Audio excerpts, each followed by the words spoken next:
کھلے آنکھ صلی اعلیٰ کہتے کہتے، کھلے آنکھ صلی اعلیٰ کہتے کہتے، کھلے آنکھ صلی اعلیٰ کہتے کہتے۔ الحمد للہ رب العالمین والصلاة والسلام علی خاتم النبیین اما بعد فاعوذ باللہ من الشیطان الرجیم بسم اللہ الرحمن الرحیم الصلاة والسلام علیک یا رسول اللہ، الصلاة والسلام علیک یا حبیب اللہ، الصلاة والسلام علیک یا نبی اللہ وعلی آلک واصحابک یا نور اللہ۔ مدنی چینل کے ناظرین، پروگرام کھلے آنکھ صلی اللہ کہتے کہتے میں آپ سب کو خوش آمدید کہتے ہیں۔ اللہ پاک کے پیارے پیارے آخری نبی محمد عربی صلی اللہ تعالیٰ علیہ وآلہ وسلم نے ارشاد فرمایا، جس نے مجھ پر 10 مرتبہ صبح اور 10 مرتبہ شام درود پاک بھیجا، اسے قیامت کے دن میری شفاعت نصیب ہوگی۔ پیش حق مجدہ شفاعت کا سناتے جائیں گے، آپ روتے جائیں گے، ہم کو ہنساتے جائیں گے۔ درود پاک کی کثرت انشاءاللہ ہمیں نبی کریم صلی اللہ تعالیٰ علیہ وآلہ وسلم کی شفاعت پانا نصیب کر دے گی۔ تو نیت کیجئے کہ انشاءاللہ پیارے آقا جان عالم صلی اللہ تعالیٰ علیہ وآلہ وسلم پر ہم زیادہ سے زیادہ درود پاک پڑھیں گے۔ صلو علی الحبیب صلی اللہ تعالیٰ علی محمد صلی اللہ تعالیٰ علیہ وآلہ وسلم۔ مدنی چینل کے ناظرین، آج کا ہمارا ٹاپک ہے ادب۔ جی ہاں، ادب ایک بہت بہترین وصف ہے۔ جس بندے میں ادب والا پیارا عنصر ہو، پیارا وصف ہو، وہ بندہ لوگوں کی نظروں میں بھی ایک مقام رکھتا ہے، ایک احترام کی نظر سے اسے دیکھا جاتا ہے۔ اور یاد رکھیے کہ ادب کسی دلیل کا محتاج نہیں ہوتا۔ شریعت کی قیودات کے ساتھ اگر ادب کیا جائے، احترام کیا جائے تو اسے پذیرائی حاصل ہے، اسے پسند کیا گیا ہے۔ ہم اگر اپنی ذات میں دیکھیں کہ ہم کس کو فالو کریں، کس کو رول ماڈل بنائیں کہ جن کو ہم فالو کرتے ہوئے ہم کامیاب ہو سکیں۔ میرے آقا جان عالم صلی اللہ علیہ وآلہ وسلم کی حدیث مبارکہ ہے، اصحابک النجوم فبأیہم اقتدیتم اہتدیتم، میرے صحابہ تاروں کی مانند ہیں، تم ان میں سے کسی ایک کی بھی پیروی کر لو فلاح پا جاؤ گے۔ صحابہ کرام نبی کریم صلی اللہ علیہ وآلہ وسلم کا کیسا ادب کیا کرتے تھے، قربان جائیں۔ بہت سے واقعات ادب پر ہمیں صحابہ اکرام کے ملتے ہیں۔ ایک صحابی رضی اللہ تعالیٰ عنہ، آپ کا ایک معمول تھا، وہ خاص تھے، منتخب تھے، جنہوں نے یہ شرف حاصل کیا ہوا تھا کہ نبی کریم صلی اللہ علیہ وسلم جس سواری پر سوار ہوتے، گھوڑے پر سوار ہوتے تو زین کسی جاتی، یعنی جو بیٹھنے کی سیٹ جو ہے اسے رکھا جاتا، تو وہ ایک ہی صحابی منتخب تھے۔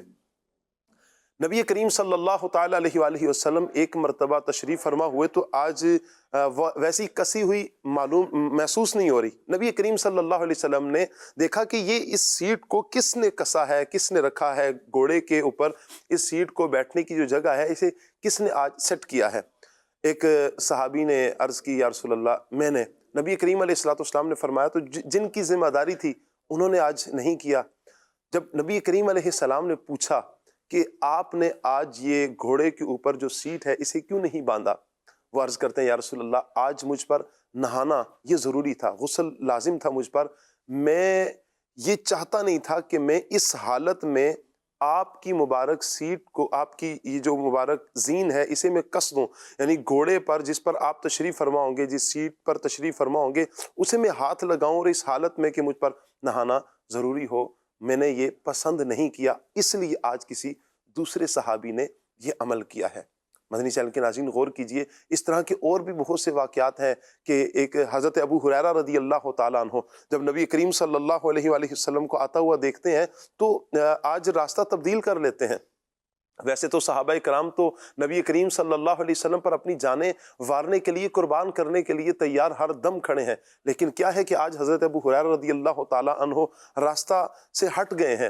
نبی کریم علیہ السلام نے جب پوچھا کہ اس کی کیا وجہ ہے، عرض کرتے ہیں، یا رسول اللہ صلی اللہ علیہ وسلم نہانا ضروری تھا، میں یہ گوارا نہیں کرتا تھا کہ میرے ہاتھ اس حالت میں آپ کے ہاتھوں سے مس ہو جائیں۔ نبی کریم علیہ السلام نے آگے ارشاد فرمایا کہ مومن نجس نہیں ہوتا، وہ ایک جو ناپاکی ہے اس کا حکم الگ ہے۔ بہرحال یہاں پر آپ دیکھیں کہ صحابہ کرام کا ادب کس قدر زیادہ تھا۔ کبھی نبی کریم صلی اللہ علیہ وسلم کے ساتھ چلتے ہیں، پیچھے چلتے ہیں، ادب احترام، یہی درس ہمیں صحابہ کرام کی زندگی سے ملتا ہے۔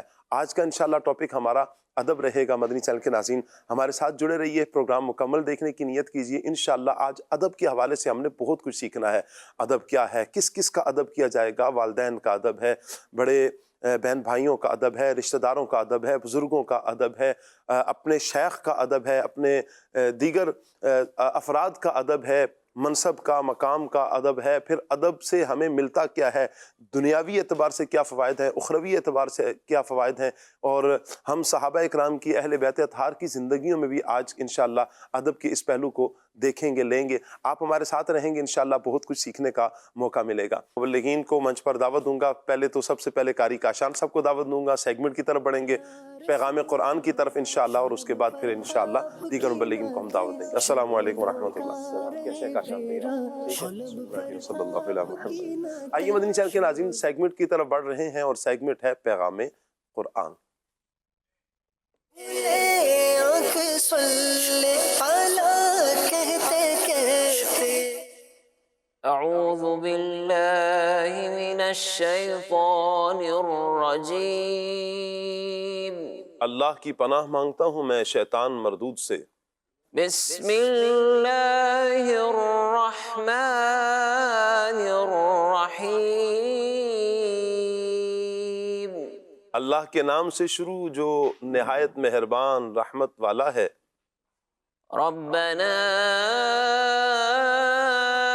انک جامع الناس لیوم لا ریب فیہ ان اللہ لا یخلف المیعاد۔ اے ہمارے رب، بے شک تو سب لوگوں کو اس دن جمع کرنے والا ہے جس میں کوئی شبہ نہیں، بے شک اللہ وعدہ خلافی نہیں کرتا۔ فرمایا گیا کہ لیوم لا ریب فیہ، ایسا دن جس میں کوئی شبہ نہیں، کوئی شک نہیں۔ اللہ اکبر۔ صوفیاء فرماتے ہیں کہ دنیا کے دنوں کا آنا بھی مشکوک ہے اور ہمارا پانا بھی مشکوک ہے۔ کیا خبر اس سال ہم پہلے ہی اس دنیا سے چلے جائیں، مگر قیامت کا آنا بھی یقینی ہے، اور ہمارا قیامت کو پانا، قیامت میں حاضر ہونا بھی یہ یقینی ہے، ضروری ہے، جس کے متعلق فرمایا کہ لا ریب فیہ، کہ اس دن میں کوئی شک نہیں، کوئی شبہ نہیں۔ مگر افسوس ہے کہ ہم کو ان مشکوک دنوں کی فکر بھی نہیں، اور نہ ہی اس کی تیاری کی کوشش کرتے ہیں۔ بارش سے پہلے مکانات بناتے ہیں، سردی آنے سے پہلے لباس کا انتظام کرتے ہیں، مگر اس یقینی دن کی نہ تو فکر ہے نہ ہی تیاری ہے۔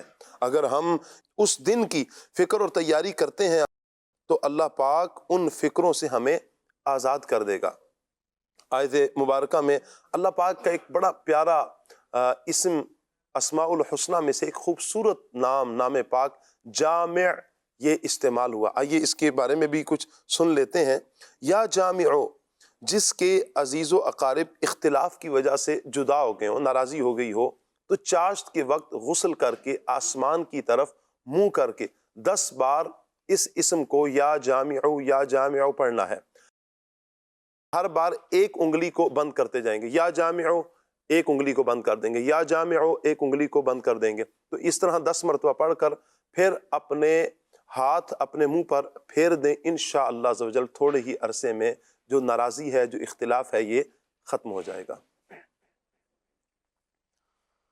ربنا انک جامع الناس لیوم لا ریب فیہ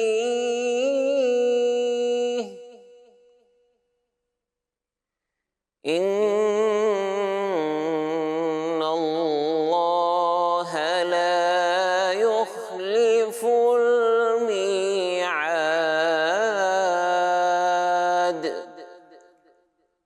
صدق اللہ العظیم۔ جزاک اللہ۔ اللہ پاک نور قرآن سے ہم سب کے سینوں کو منور فرمائے، اور قرآن و سنت کے مطابق اللہ پاک ہمیں اپنی زندگی بسر کرنے کی توفیق عطا فرمائے۔ مدنی چینل کے ناظرین، آج انشاءاللہ عمر بھائی ہمارے ساتھ ہوں گے، عمر بھائی سے کلام سنیں گے، مرحبا کہتے ہیں عمر بھائی کو۔ عاطف مدنی بھائی ہمارے ساتھ ہوں گے، اللہ پاک سلامت رکھے۔ ابراہیم بھائی بھی ہمارے ساتھ ہوں گے، اور آج انشاءاللہ ہمارے پروگرام میں یوسف مدنی بھائی بھی ہوں گے۔ مرحبا کہتے ہیں سبھی مبلغین کو۔ وعلیکم السلام ورحمۃ اللہ وبرکاتہ۔ ماشاءاللہ، کیسے ہیں عاطف بھائی؟ ٹھیک ہیں آپ؟ مرحبا۔ السلام علیکم ورحمۃ اللہ۔ ماشاءاللہ، کیسے ہیں عمر بھائی؟ مرحبا مرحبا۔ وعلیکم السلام ورحمۃ اللہ۔ کیسے ہیں آپ؟ ٹھیک ہے، مرحبا، تشریف رکھیے۔ انشاءاللہ کچھ ہی دیر میں مدنی چینل کے ناظرین آپ یوسف بھائی کی بھی زیارت کریں گے، انشاءاللہ پروگرام کا حصہ ہوں گے۔ آئیے ابھی ہم عمر بھائی کی طرف بڑھتے ہیں، عمر بھائی سے کلام سنتے ہیں۔ عمر بھائی ویسے آج کون سا کلام سنانے کا ارادہ ہے آپ کا؟ کچھ سوچا نہیں ہوا، تو بس آپ یا اللہ، تو آپ جو فرمائیں انشاءاللہ۔ آج آپ، میں کل سے ایک کلام بار بار پڑھ رہا تھا، کرے چارہ سازی۔ واہ واہ واہ واہ۔ تو میری ویسی نیت کل بھی تھی کہ میں یہ عرض کروں گا، اگر قبول ہو گئی تو یہ کلام نہیں سنا دیں گے تو آپ کا حکم سرانکھوں میں انشاءاللہ۔ اللہ سلامت رکھے آپ کو۔ صلی اللہ علیہ یا رسول اللہ وسلم علیہ یا حبیب اللہ صلی اللہ علیہ یا رسول اللہ وسلم علیک یا حبیب اللہ۔ کرے چارہ سازی زیارت کسی کی، کرے چارہ سازی زیارت کسی کی، کرے چارہ سازی زیارت کسی کی، بھرے زخم دل کے، بھرے زخم دل کے، ملاحت کسی کی، کرے چارہ سازی زیارت کسی کی، کرے چارہ سازی زیارت کسی کی، چمک کر یہ کہتی ہے طلعت کسی کی، چمک کر یہ کہتی ہے طلعت کسی کی، کہ دیدار حق ہے، کہ دیدار حق ہے، زیارت کسی کی، کہ دیدار حق ہے، زیارت کسی کی، کہ دیدار حق ہے، زیارت کسی کی، نہ رہتی جو پردوں میں صورت کسی کی، نہ رہتی جو پردوں میں صورت کسی کی، نہ ہوتی کسی کو، نہ ہوتی کسی کو زیارت کسی کی، نہ ہوتی کسی کو زیارت کسی کی، عجب جاری پیاری ہے صورت کسی کی، عجب جاری پیاری ہے صورت کسی کی، ہمیں کیا خدا کو، ہمیں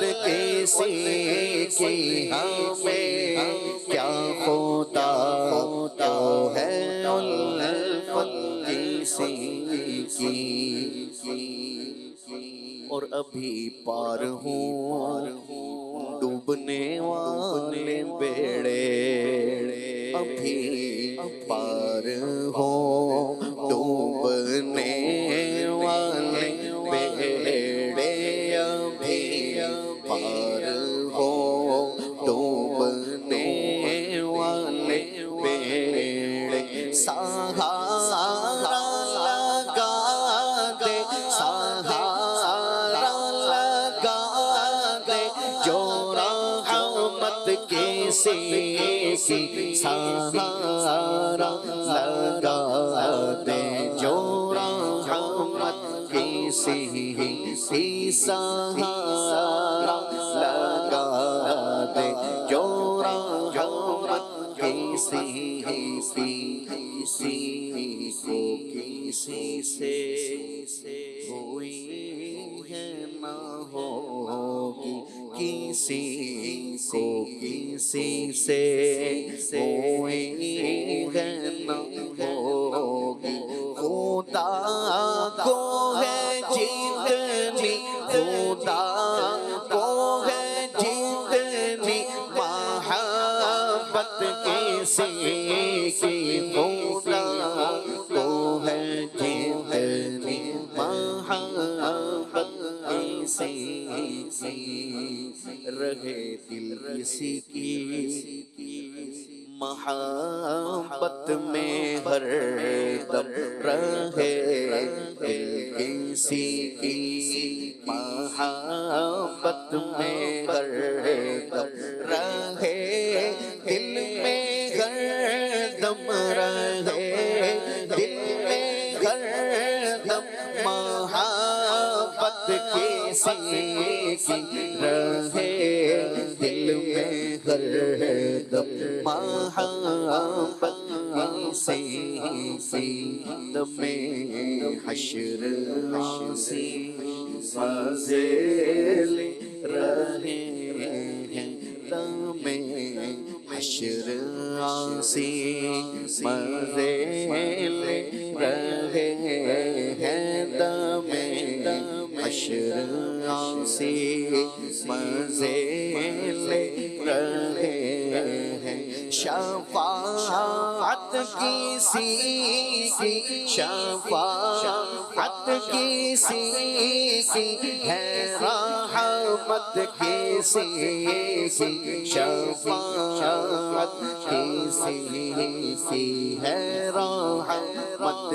کسی کی شفاعت کسی کی ہے رحمت کسی کی خدا کا دیا ہے تیرے پاس سب کچھ خدا کا دیا ہے تیرے پاس سب کچھ تیرے ہوتے کیا تیرے ہوتے کیا ہم کو حاجت کسی کی تیرے ہوتے کیا ہم کو حاجت کسی کی تیرے ہوتے کیا ہم کو حاجت کسی کی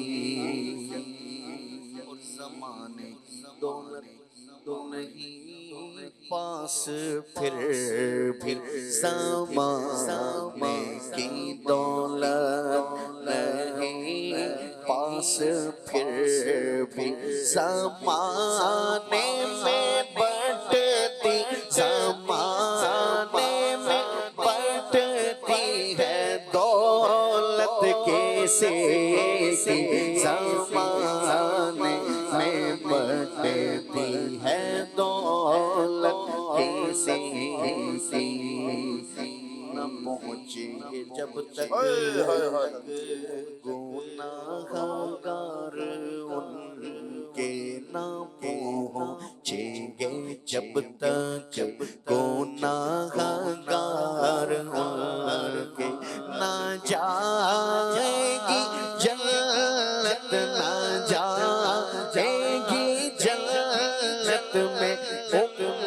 امت کیسے کی نہ جائے گی جہنم میں امت کیسے کی اور ہمارا بھروسہ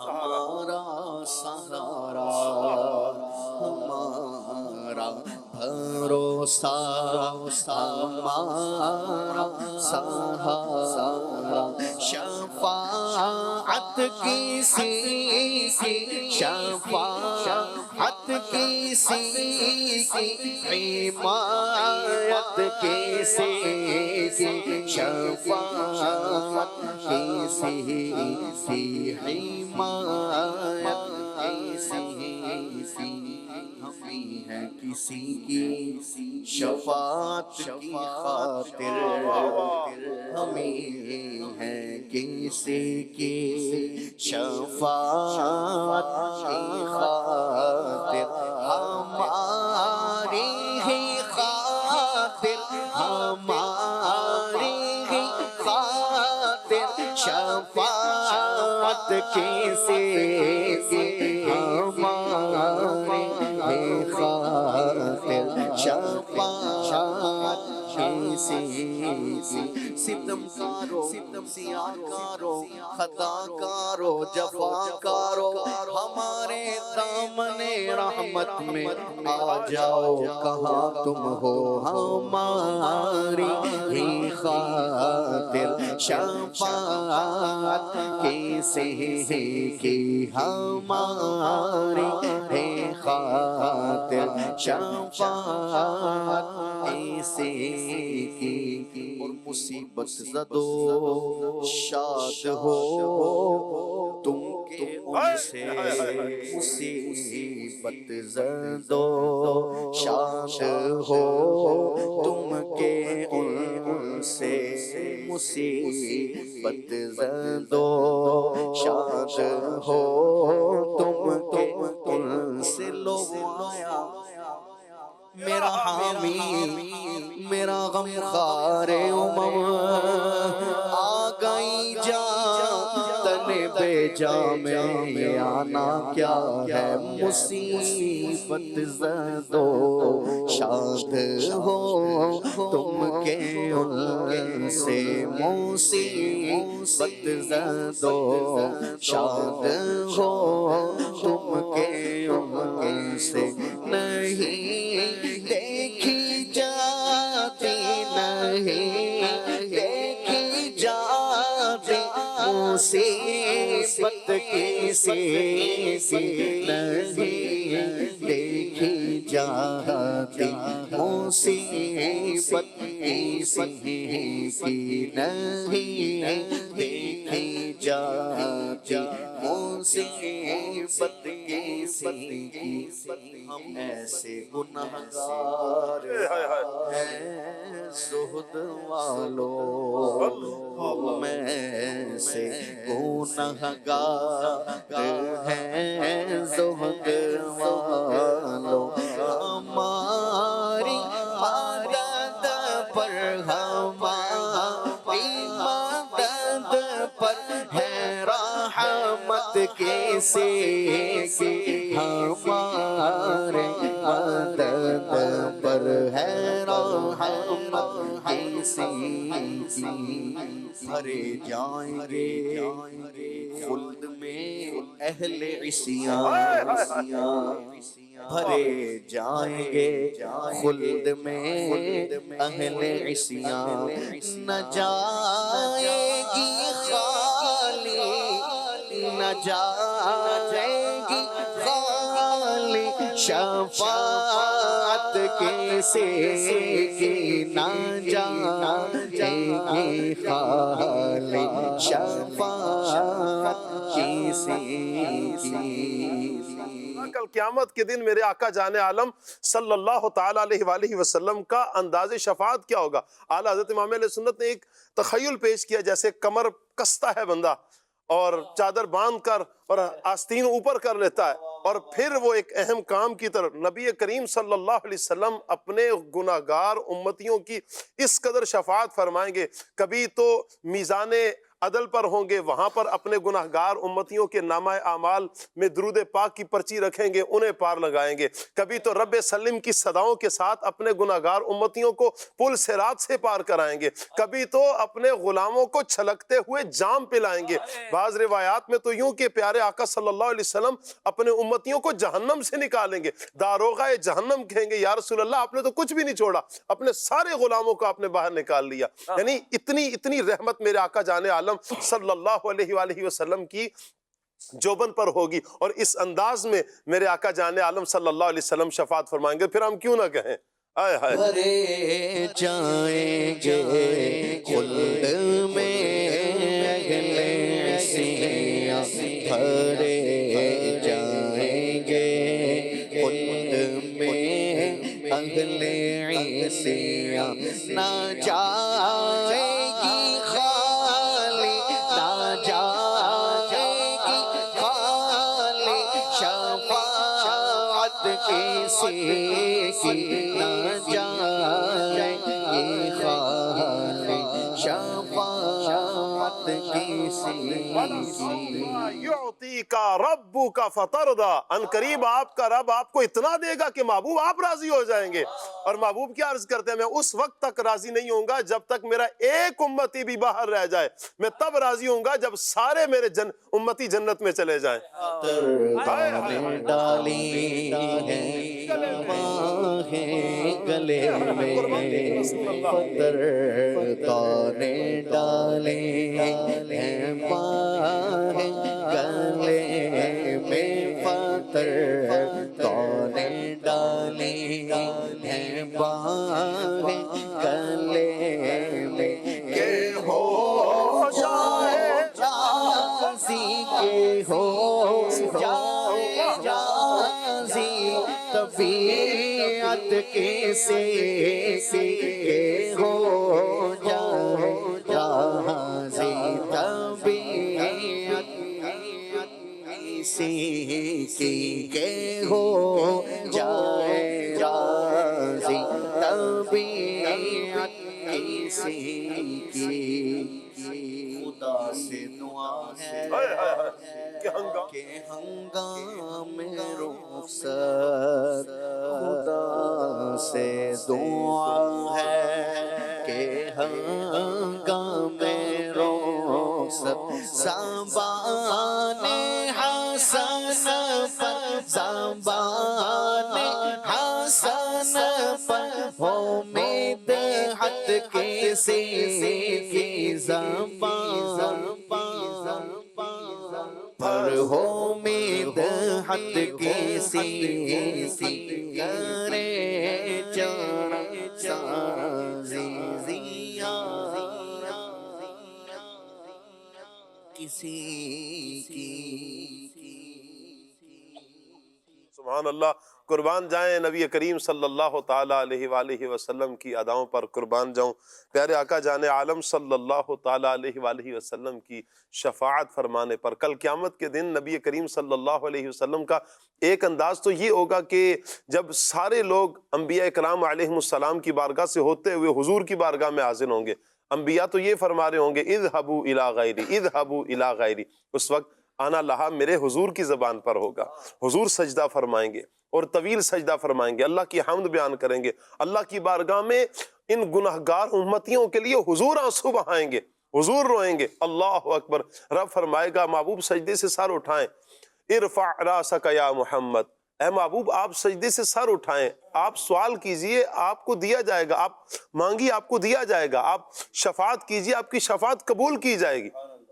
میرے آقا جان عالم صلی اللہ علیہ وآلہ وسلم پھر سفارش فرمائیں گے، شفاعت فرمائیں گے، اللہ اکبر۔ وہ جو شفاعت کا دروازہ کھلے گا، قربان جاؤں نبی کریم صلی اللہ علیہ وسلم کی ان پیاری اداؤں پر اتنی فکر اس امت کی، اتنی فکر کہ دنیا میں تشریف لائے اس امت کو یاد رکھا۔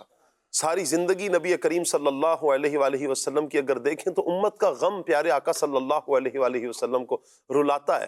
ساری رات کھڑے رہتے ہیں، رات کا ایک اکثر حصہ کھڑے رہتے ہیں، قیام کرتے ہیں، ہائے ہائے یا ایھا المزمل قم اللیل الا قلیلا نصفہ او انقص منہ قلیلا او زد علیہ ورتل القرآن ترتیلا، کہ مزمل کی چادر اوڑھنے والے محبوب تو ساری ساری رات قیام کرتے ہیں۔ احادیث میں مضامین ملتے ہیں کہ حضور کے تو پاؤں مبارک سوج جاتے ہیں، ورم آ جاتے ہیں، لیکن پھر بھی آنسوؤں سے داڑھی مبارک تر ہے۔ کیا چیز رلاتی ہے؟ اس امت کا غم، امت کا غم رلاتا ہے۔ یعنی ہمارا غم نبی کریم صلی اللہ علیہ وسلم کو رلاتا ہے۔ کبھی غاروں میں ہیں تو سجدے کی حالت میں اس امت کو یاد کر رہے ہیں، ساری رات سجدے میں، قیام کی حالت میں، تو اللہ کی بارگاہ میں ایک ہی دعا، یا اللہ میری امت میرے حوالے کر دے، میری امت میرے حوالے کر دے۔ اور پھر حضور کا دنیا سے چلے جانا، جاتے وقت بھی نبی کریم صلی اللہ علیہ وسلم کو، اس امت کو یاد رکھنا، کل محشر کے میدان میں بھی امت کو یاد رکھیں گے۔ ایسے ہیں کریم آقا، تو کتنا ضروری ہے کہ ہم پیارے آقا صلی اللہ تعالیٰ علیہ وآلہ وسلم کی باتوں پر عمل کریں، حضور کے احکامات جو حضور نے حکم ارشاد فرمائے، جو باتیں ارشاد فرمائی ہیں، ہم ان پر عمل کریں۔ اور پھر عمل کرنے کے لیے نبی کریم صلی اللہ علیہ وسلم کا تو فرامین اگر پڑھتے ہیں تو حضور نے اپنی سنت، اپنے خلفاء کی سنت، صحابہ کی سنت کو بیان کیا ہے، ان کے طریقے کو بیان کیا ہے۔ کیا پیارے انداز ہیں صحابہ کرام کے، جیسے میں نے انٹرو میں بھی کہا کہ صحابہ کرام تو ادب کو ہی سامنے رکھتے ہیں۔ اسلاف کی زندگیوں کو پڑھیں تو انہوں نے نبی کریم صلی اللہ علیہ وآلہ وسلم کی بارگاہ کے ادب کو ہی بیان کیا ہے۔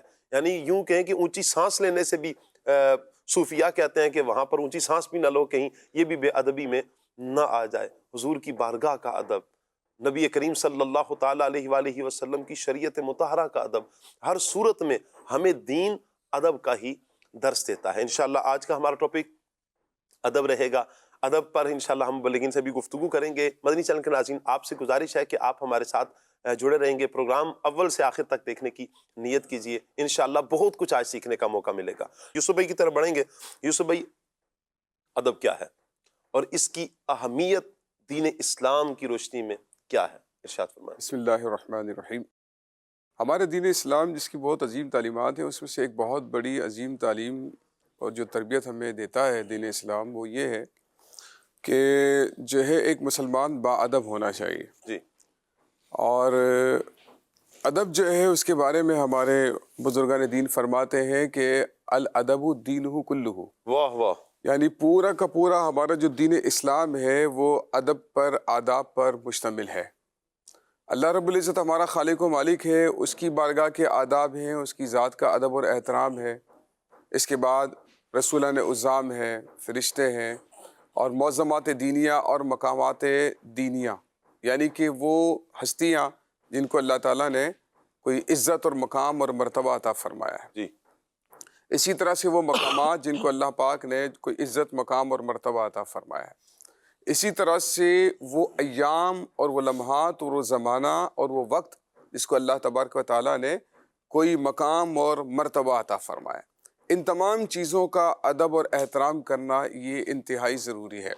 اور اس کے بارے میں علماء نے تصریحات فرمائی ہے کہ بسا اوقات یہ جو انسان کی ایک ادب کی کیفیت ہے اور ادب کا انداز ہوتا ہے، یہ اللہ تعالیٰ کی بارگاہ میں اسے وہ مقام دلا دیتا ہے جو اسے سالوں کی عبادت سے بھی حاصل نہیں ہوا کرتا۔ واہ۔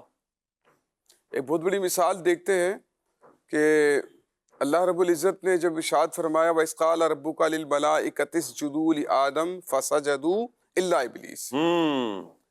اس آیت کریمہ میں ویسے تو اللہ پاک نے بڑی عظیم تعلیمات ارشاد فرمائی ہیں، بہت سارے سبق ہمارے لیے اس میں موجود ہیں، لیکن اہم ترین سبق یہ بھی ہے، ایک اہم ترین میسج یہ بھی ہے کہ اللہ پاک کا جو حکم ہوا ہے اس میں جو مامور ہیں وہ دو طرح کے جو لوگ ہیں۔ ایک تو وہ جنہوں نے بالکل بلا چوں چرا کیے فسجدوا، وہ تمام کے تمام فرشتے حضرت آدم علیہ السلام کو سجدے میں چلے گئے۔ اللہ پاک نے ارشاد فرمایا تھا، اس میں حضرت آدم علیہ السلام کی تعظیم کا اظہار تھا کہ آپ نے ان کا ادب، ان کی عزت اور ان کی تعظیم کا اظہار کرتے ہوئے ان کو سجدہ کرنا ہے۔ جی۔ چنانچہ وہ سارے کے سارے سجدے میں چلے گئے اور وہ خوش بختوں میں شمار ہو گئے، سعادت مندوں میں شمار ہو گئے، الا ابلیس۔ اب اللہ پاک نے ارشاد فرمایا کہ ابلیس نے سجدہ نہیں کیا، وہ اللہ پاک کی عبادت کرتا رہا، اور اس کے بارے میں کتابوں میں لکھا ہے کہ وہ لاکھوں سال کی عبادات تھی کہ جو اللہ تعالیٰ کی کرتا رہا، اور وہ زمین کے چپے چپے پر گویا کہ اور آسمان کے چپے چپے پر اللہ تعالیٰ کی عبادت کرتا رہا، سجدے کرتا رہا، لیکن کیا کیا اس نے؟ اللہ ابلیس حضرت آدم علیہ السلام کو سجدہ کرنے سے انکار کر دیا، ادب کرنے سے انکار کر دیا، تعظیم کرنے سے انکار کر دیا۔ اللہ پاک نے اپنی بارگاہ سے نکال دیا، فرمایا ابا واستکبر وکان من الکافرین، انکار کرنے لگا، تکبر کیا اور وہ کافروں میں سے ہو گیا۔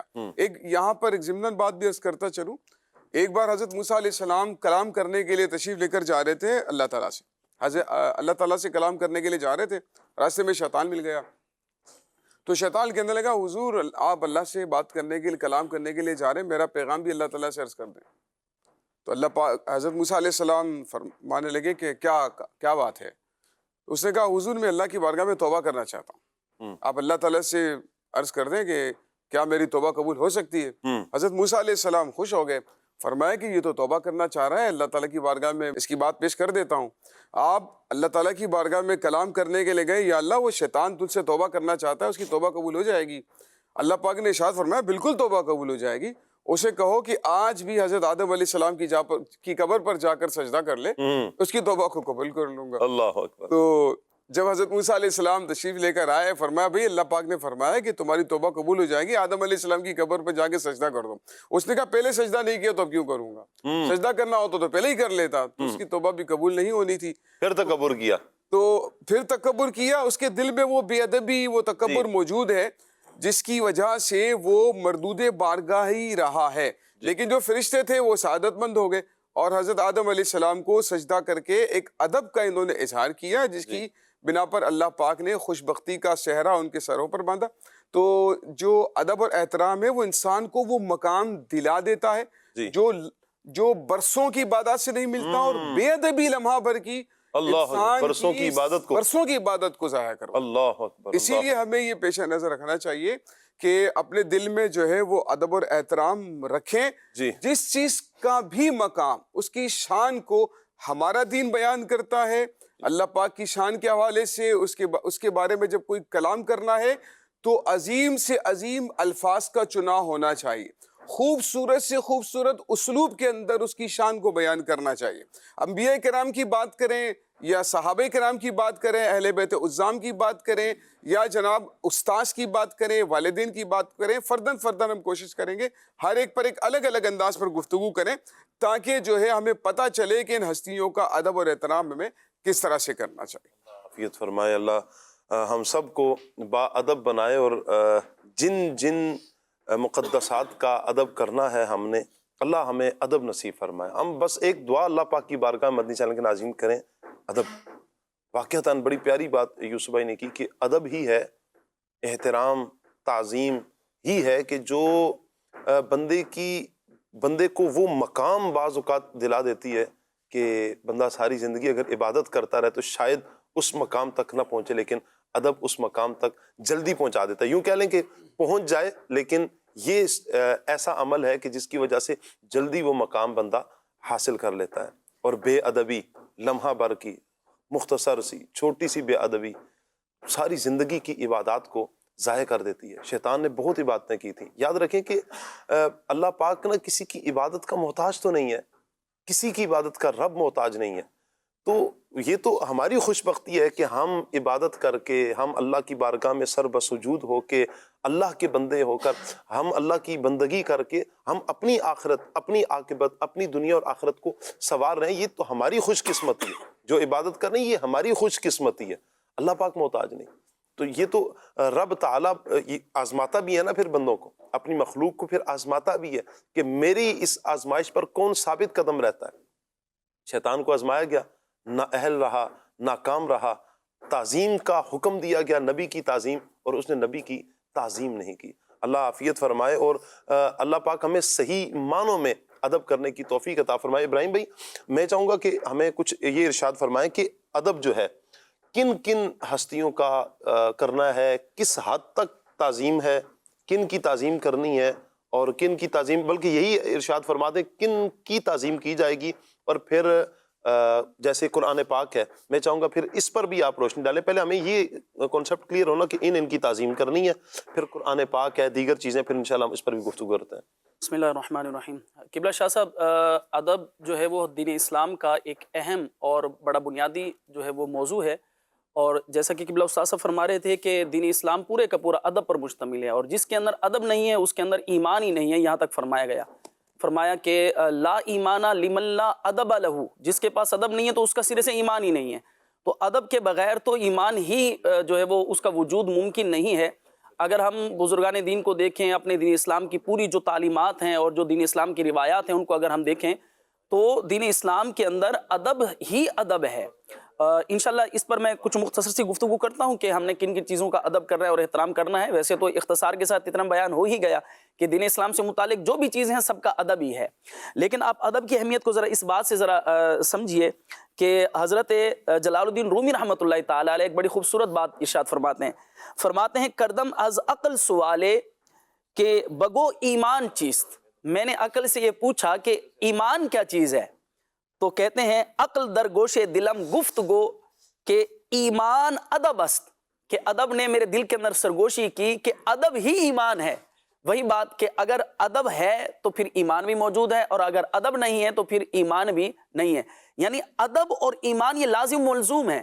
اگر ادب ہے بارگاہ الہی کا، اگر ادب ہے بارگاہ رسالت کا، اگر ادب ہے اصحاب کرام کا، اگر ادب ہے اہل بیت اطہار کا، اگر ادب ہے بزرگان دین کا، ائمہ مجتہدین کا، اولیاء عظام کا، اور دین اسلام سے متعلق جتنی بھی چیزیں ہیں، جو دین اسلام سے متعلق چیزیں ہیں ان کا ادب اور احترام ہے، تو اس بندے کا ایمان بھی ہے۔ اور اگر معاذ اللہ ثم معاذ اللہ دل کے اندر سے یہ ادب نکل جائے تو پھر وہ ایمان سے ہی گویا کہ جاتا رہتا ہے، اور بندے کے کفر کے اندر اور نافرمانی کے اندر پڑنے کی جو بنیادی وجہ ہوتی ہے وہ یہی ہوتی ہے کہ جب بندہ ادب سے نکل جاتا ہے اور بے ادبوں کی فہرست میں چلا جاتا ہے تو پھر وہ ایمان سے ہی گویا کہ ہاتھ دھو بیٹھتا ہے۔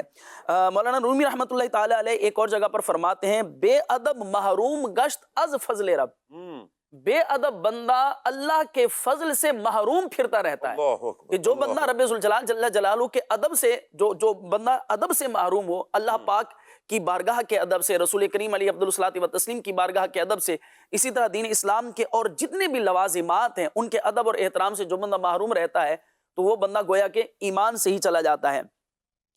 بزرگان دین نے یہ بھی ہمیں تعلیمات ارشاد فرمائی ہیں کہ جیسا کہ حضرت ابراہیم زرنوجی رحمۃ اللہ تعالی کی ایک بڑی خوبصورت کتاب ہے تعلیم المتعلم، یہ مکتبۃ المدینہ سے شائع ہوئی ہے، اس کے اندر آپ فرماتے ہیں کہ ما وصلا من وصلا الا بالحرمہ، فرماتے ہیں کہ جس نے جو بھی پایا ہے وہ ادب ہی کی وجہ سے پایا ہے، وما سقط من سقط الا بترک الحرمہ، اور جس نے جو کھویا ہے، جو محروم رہا ہے، تو وہ بھی تعظیم اور ادب کو چھوڑنے کی وجہ سے کھویا ہے۔ اللہ اکبر۔ تو جو ادب اور تعظیم کرتا ہے تو وہ پاتا ہے، اور جو اس کو ترک کرتا ہے تو وہ محروم رہتا ہے۔ اب قبلہ شاہ صاحب آپ فرما رہے تھے کہ کن کن چیزوں کا ادب اور کن کن ہستیوں کا ادب، اس کو اختصاراً تو عرض کر دیا۔ ہمیں یہ دیکھنا ہے کہ دین اسلام سے متعلق جتنی بھی چیزیں ہیں وہ رب ذوالجلال جل وعلا کی ذات کریمہ ہے، بارگاہ الہی کا ادب ہے، اور رسول کریم علیہ افضل و تسلیم کی بارگاہ ہے، انبیاء کرام علیہم الصلاۃ والسلام کی بارگاہیں ہیں۔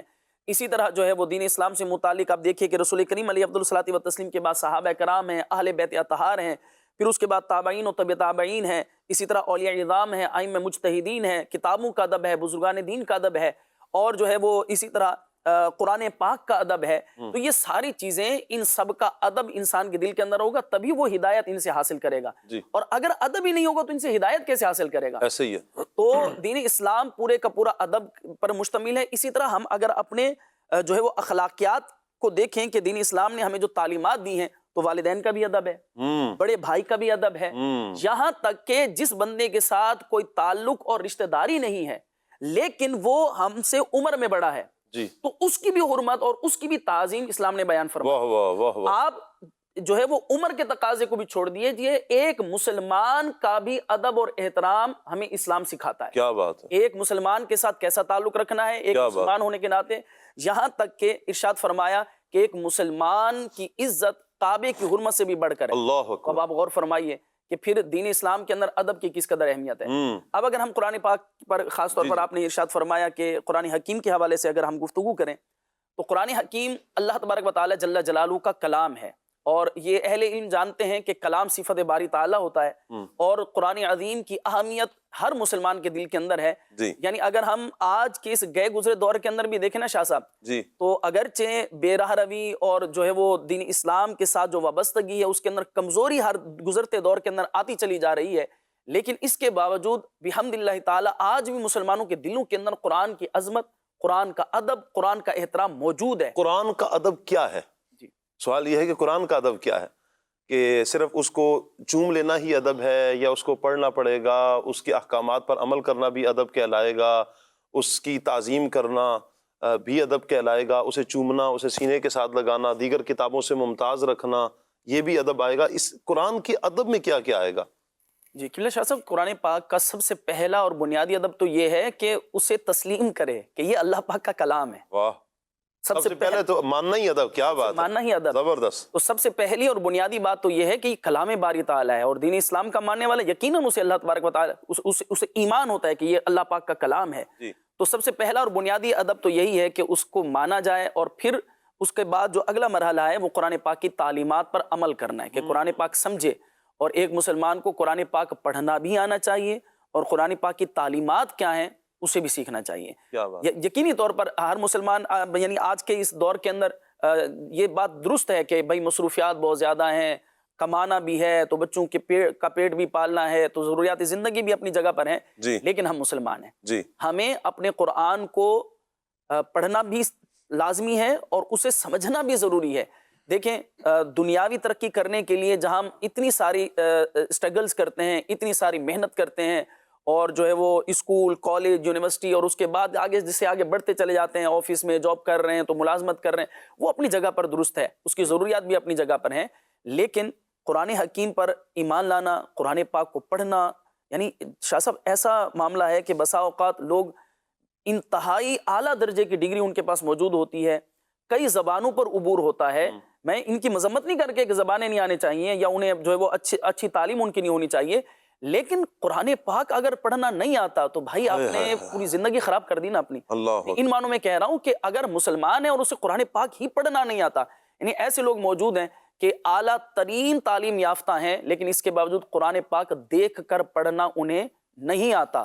یہ لمحہ فکریہ ہے, ذرا اس پر غور و فکر کریں اور اللہ کے قرآن کو جو ہے ایک اور بات میں آپ سے عرض کروں گا. قرآن اپنے ادب کو بھی بیان کرتا ہے نا, خود بیان کر رہا ہے قرآن اپنا ادب, کہ میرا ادب کیسے کیا جائے, قرآن بیان کر رہا ہے. تو میں چاہوں گا کہ اس آیت کو بھی بیان کیا جائے. قبلہ شاہ صاحب, قرآن حکیم کے اندر یہ ارشاد فرمایا گیا ہے کہ لا یمسہ الا المطہرون. کیا بات, قرآن حکیم کو صرف پاک لوگ ہی چھوئیں. تو اگر جو ہے وہ دیکھیں بسا اوقات تو ظاہری جو ہے وہ نجاست اور گندگی انسان کے جسم پر لگ جاتی ہے, کپڑوں پر لگ جاتی ہے, تو اس سے بھی پاک ہونا ضروری ہے, ٹھیک ہے. اور اگر کوئی ایسا معاملہ ہے کہ غسل فرض ہے یا جو ہے وہ بے وضو ہے بندہ, تو بے غسلہ اور بے وضو بندہ بھی قرآن پاک کو نہیں چھو سکتا. یہ الگ بات ہے کہ اگر بے وضو ہے تو زبانی قرآن پاک کی تلاوت ہو سکتی ہے, ٹھیک ہے, لیکن اگر بے وضو ہے تو قرآن پاک کو چھونا منع ہے, اور اگر بے غسلہ ہے تو پھر اس صورت میں تو قرآن پاک کی تلاوت بھی اس کو منع ہے. تو قرآن حکیم کا ادب اور احترام یہ ہے کہ اسے بغیر وضو اور بے غسلہ شخص اس کو ہاتھ بھی نہیں لگا سکتا. یہ قرآن عظیم کا ادب ہمیں دین اسلام نے سکھایا ہے, لہذا پاک رہنا بھی چاہیے. ایک مسلمان پاک ہی ہوتا ہے. اگر کوئی جو ہے وہ کوئی حدث, کوئی جو ہے وہ عوارض اگر لاحق ہو بھی جائیں اور جو ہے وہ لازم ہو جائے, غسل کرنا لازم ہو جائے, وضو کرنا لازم ہو جائے, تو اس سے بندہ جو ہے وہ پاکی حاصل کر کے قرآن پاک کی تلاوت کرے, اللہ تبارک و تعالی جل وعلا کی رحمتوں کا نزول. یعنی یوسف بھائی اگر ہم دیکھیں نا تو ابھی تو صرف ہم نے ایک قرآن پاک کو لیا ہے, اس کے ہی ادب پر حالانکہ ابھی بھی ٹھیک ٹھاک گفتگو ہو سکتی ہے, تو یوں لگتا ہے کہ کسی بھی چیز کو آپ لے لینا تو ہر چیز کا ہی ادب ہے, اور یعنی صحیح معنوں میں پروٹوکول اس کا ہے کہ اس کا ادب کیا جائے. کیا کہیں گے کہ ہر چیز کا کس طرح پھر ادب کیا جائے, ممکن کیسے ہے؟ پہلے تو یہ بتا دیں کہ آج کے دور میں بھی ممکن ہے. دیکھیں سید صاحب, بات یہ ہے کہ اگر ہم ادب کے موضوع کو لیں جی, اور قرآن بہت وسیع ٹاپک ہے یہ, تو قرآن کریم کی آیات کا مطالعہ کریں اور تھوڑا سا غور سے مطالعہ کریں گے نا, کئی آیات ہیں جو آپ کو جو ہے یہ ادب کا انداز سکھا رہی ہیں. اچھا, ادب کرنے کے لیے آپ نے فرمایا نا کہ کیسے ممکن ہے, کیسے کیا جائے. سب سے پہلی بات یہ ہے کہ اس چیز کو جس کا آپ کو ادب کرنے کا حکم دیا جا رہا ہے، اس کی عظمت، اس کی شرافت، اس کی فضیلت، یہ آپ کے پیش نظر ہونی چاہیے۔ کیا بات ہے، زبردست۔ جب تک آپ کے پیش نظر اس کی عظمت و شرافت نہیں ہوگی ادب بھی نہیں ہوگا پھر، تو آپ ادب نہیں کر سکتے۔ بالکل ایسا ہی ہے۔ دیکھیں قرآن کریم کا انداز دیکھیں، قرآن کریم میں حضرت موسیٰ علیہ السلام کو اللہ پاک ارشاد فرما رہا ہے فَخْلَعْنَ عَلَيْكَ إِنَّكَ بِالْوَادِ الْمُقَدَّسِ طُوًى۔ واہ، دیکھیں ادب کا انداز بھی سکھایا جا رہا ہے اور وجہ بھی بتائی جا رہی ہے کہ ادب کیوں کرنا ہے۔ حضرت اللہ تعالیٰ سے کلام کرنے کے لیے جا رہے ہیں، حضرت موسیٰ علیہ السلام، وہ آگ کی ایک صورت نظر آئی، اللہ پاک نے ارشاد فرمایا موسیٰ آپ اپنے جوتوں کو اتار دیجئے، فَخْلَعْنَ عَلَيْكَ، جی، اپنے جوتوں کو اتار دیجئے۔ وجہ کیا ہے؟ اِنَّكَ بِالْوَادِ الْمُقَدَّسِ طُوًى، کیونکہ آپ ایک مقدس وادی کے اندر موجود ہیں، اور یہ مقدس وادی کا جو تقدس ہے، ادب اور اس کا جو عز و شرف ہے جو اللہ پاک نے اس کو عطا فرمایا ہے، اس کا تقاضا یہ ہے کہ ایک نبی کو بھی اللہ پاک ارشاد فرما رہا ہے کہ آپ نے اپنے جوتے اتار دینے ہیں۔ اچھا یہ تو قرآن کریم کی آیت ہوگی، اس کی تفسیر میں مفسرین بڑا پیارا کلام فرماتے ہیں۔ جی، مفسرین فرماتے ہیں کہ اس وادی کی برکات حاصل ہو جائیں حضرت موسیٰ علیہ السلام کو مزید، تاکہ آپ کے جوتے اس میں حائل ہیں، آپ کے جوتے مبارک ہٹ جائیں وہاں سے اور آپ کے جسم کو ڈائریکٹلی وہاں کی مٹی مس ہو، اسی لیے آپ کو ارشاد فرمایا گیا کہ اپنے جوتوں کو اتار دیجئے۔ تو یہ اس وادی کا تقدس اس بات کا تقاضا کرتا ہے کہ آپ کو اپنے جوتے اتار دینے چاہیے۔ اور یہ تو دیکھیں ایک بات ہے نا کہ ایک چیز، اچھا بڑی اہم ترین بات ہے، جی، ایک تو جو معظمات دینیہ ہیں جن کو ہمارے دین نے کوئی مقام اور مرتبہ عطا فرمایا، جی، اچھا ان کا تو ادب کرنا ہے، ان سے جو متعلق اور متصل اور منسوب چیز ہے اس کا بھی ادب کرنے کا ہمیں ارشاد فرمایا ہے۔ دیکھیں یہ بڑی اہم بات ہے، اللہ پاک نے ارشاد فرمایا ان الصفا والمروہ من شعائر اللہ، بے شک، صفا مروہ اللہ تعالیٰ کی نشانیوں میں سے ایک نشانی ہے۔ جی، وجہ کیا ہے؟ ہزاروں لاکھوں پہاڑیاں پوری دنیا کے اندر موجود ہیں، لیکن صفا مروہ کی ایسی کیا خصوصیت تھی جس کی وجہ سے اللہ پاک نے ارشاد فرمایا ان الصفا والمروہ من شعائر اللہ، کہ صفا مروہ یہ اللہ پاک کی نشانیوں میں سے ایک نشانی ہے، اس لیے کہ حضرت بی بی ہاجرہ رضی اللہ تعالیٰ عنہ کے قدموں سے اس کو نسبت حاصل ہو گئی۔ اسی طرح سے نبی کریم صلی اللہ علیہ وآلہ وسلم جس مکہ مکرمہ کی سرزمین پر چلتے ہیں، اللہ پاک ارشاد فرماتا ہے لا اقسم بہذا البلد وانت حل بہذا البلد، اے محبوب مجھے شہر مکہ کی قسم جس میں آپ چلتے پھرتے ہیں۔ تو بات یہ ہے کہ اللہ والوں کے وجود سے جن چیزوں کو نسبت حاصل ہو جائے اللہ پاک اس کو بھی عزت و شرافت اور مقام اور مرتبہ عطا فرما دیتا ہے۔ پھر ہمارا دین اسلام جو ہے اس سے طلب کرتا ہے اس بات کو کہ اس کی عزت و تعظیم کی جائے۔ بہت بڑی مثال آب زمزم کی دیکھ لیجئے، آب زمزم کو جو ہے سارے دنیا کے پانی بیٹھ کر پیے جاتے ہیں، آب زمزم کھڑے ہو کر پیا جاتا ہے۔ جی، آخر اس پانی کے اندر ایسی کیا خصوصیت ہے؟ اللہ پاک کے نبی کے قدموں سے اس کو نسبت حاصل۔ بے شک، تو ان معظمات دینیہ کی تو تعظیم کرنی ہے، لیکن جو ہے ان سے جو منسوب چیزیں ہیں، زمزم کا جو کنواں ہے حضرت اسماعیل علیہ السلام کے قدموں سے جاری ہوا، اب حکم ہے کہ آپ نے کھڑے ہو کر جو ہے وہ اس پانی کو پینا ہے تاکہ اس کی عزت اور عظمت کا تمہیں اندازہ ہو سکے۔ تو یہ ادب کی بات ہم اس لیے کرتے ہیں کہ یہ اللہ پاک کی بارگاہ میں آپ کو بہت بڑا مقام دلا دیتا ہے۔ واہ واہ واہ، حضرت امام احمد بن حنبل رحمۃ اللہ تعالیٰ علیہ کے انتقال کے بعد کسی نے خواب میں دیکھا، کہا حضور آپ کو اللہ پاک نے کیا مقام عطا فرمایا؟ آپ نے فرمایا میں نے خدمت حدیث کی تھی پوری زندگی، اللہ پاک نے اس کی برکت سے مجھے بڑی عزت اور بڑا مقام عطا فرمایا۔ کہا کہ اچھا بشر حافی کا مقام بتائیے کہ ان کو اللہ تعالیٰ نے کیا مقام عطا فرمایا۔ بشر حافی رحمۃ اللہ تعالیٰ علیہ وہ ہیں کہ جن کا واقعہ بڑا مشہور کہ بسم اللہ الرحمن الرحیم آپ نے لکھی ہوئی دیکھی تھی، ایک کاغذ کے اوپر وہ زمین پر تشریف فرما تھا، آپ نے اٹھایا، اس کو خوشبو لگائی اور بڑی عزت اور تعظیم کے ساتھ آپ نے جو ہے، حالانکہ بشر حافی رحمۃ اللہ علیہ کا پہلے کا زمانہ دیکھا جائے توبہ سے قبل کا، تو وہ کیسا، وہ جو ہے گناہوں میں، نشے میں، اس طرح شراب کے نشے میں دھت رہنے والے، تو دھت رہنے والے تھے، اس وقت تک توبہ نہیں کی تھی۔ لیکن وہی بات ہے کہ ان کے دلوں میں، ابراہیم بھائی نے یہاں پر ایک جملہ ارشاد فرمایا تھا کہ آج بھی بے عملی کے باوجود لوگوں کے دلوں کے اندر الحمدللہ بہت ساری چیزوں کا ادب اور احترام باقی ہے۔ تو وہ انہوں نے کیا کیا، اللہ پاک کے نام کی تعظیم کی برکت سے انہوں نے جو ہے وہ اٹھا کر اسے خوشبو لگا کر اوپر رکھ دیا تھا۔ اب جناب وہ اس کے بعد اللہ پاک نے توبہ کی توفیق عطا فرمائی اور پھر آپ پوری زندگی اللہ پاک کی محبت میں آپ نے بسر فرمائی. تو آپ کا جب وصال ہو گیا تو امام احمد بن حنبل رحمۃ اللہ تعالی علیہ سے پوچھا گیا کہ حضور اللہ پاک نے بشر حافی کو کیا مقام عطا فرمایا؟ آپ نے فرمایا میں نے تو پوری زندگی خدمت حدیث کی الحمدللہ، اللہ پاک نے مجھے بڑا مقام دیا، لیکن بخن آپ بڑا رشک کا اظہار فرماتے ہیں. آپ فرماتے ہیں کہ بھائی بشر حافی کی کیا بات ہے، بشر حافی کی کیا بات ہے، مجھے تو اس پر رشک آتا ہے.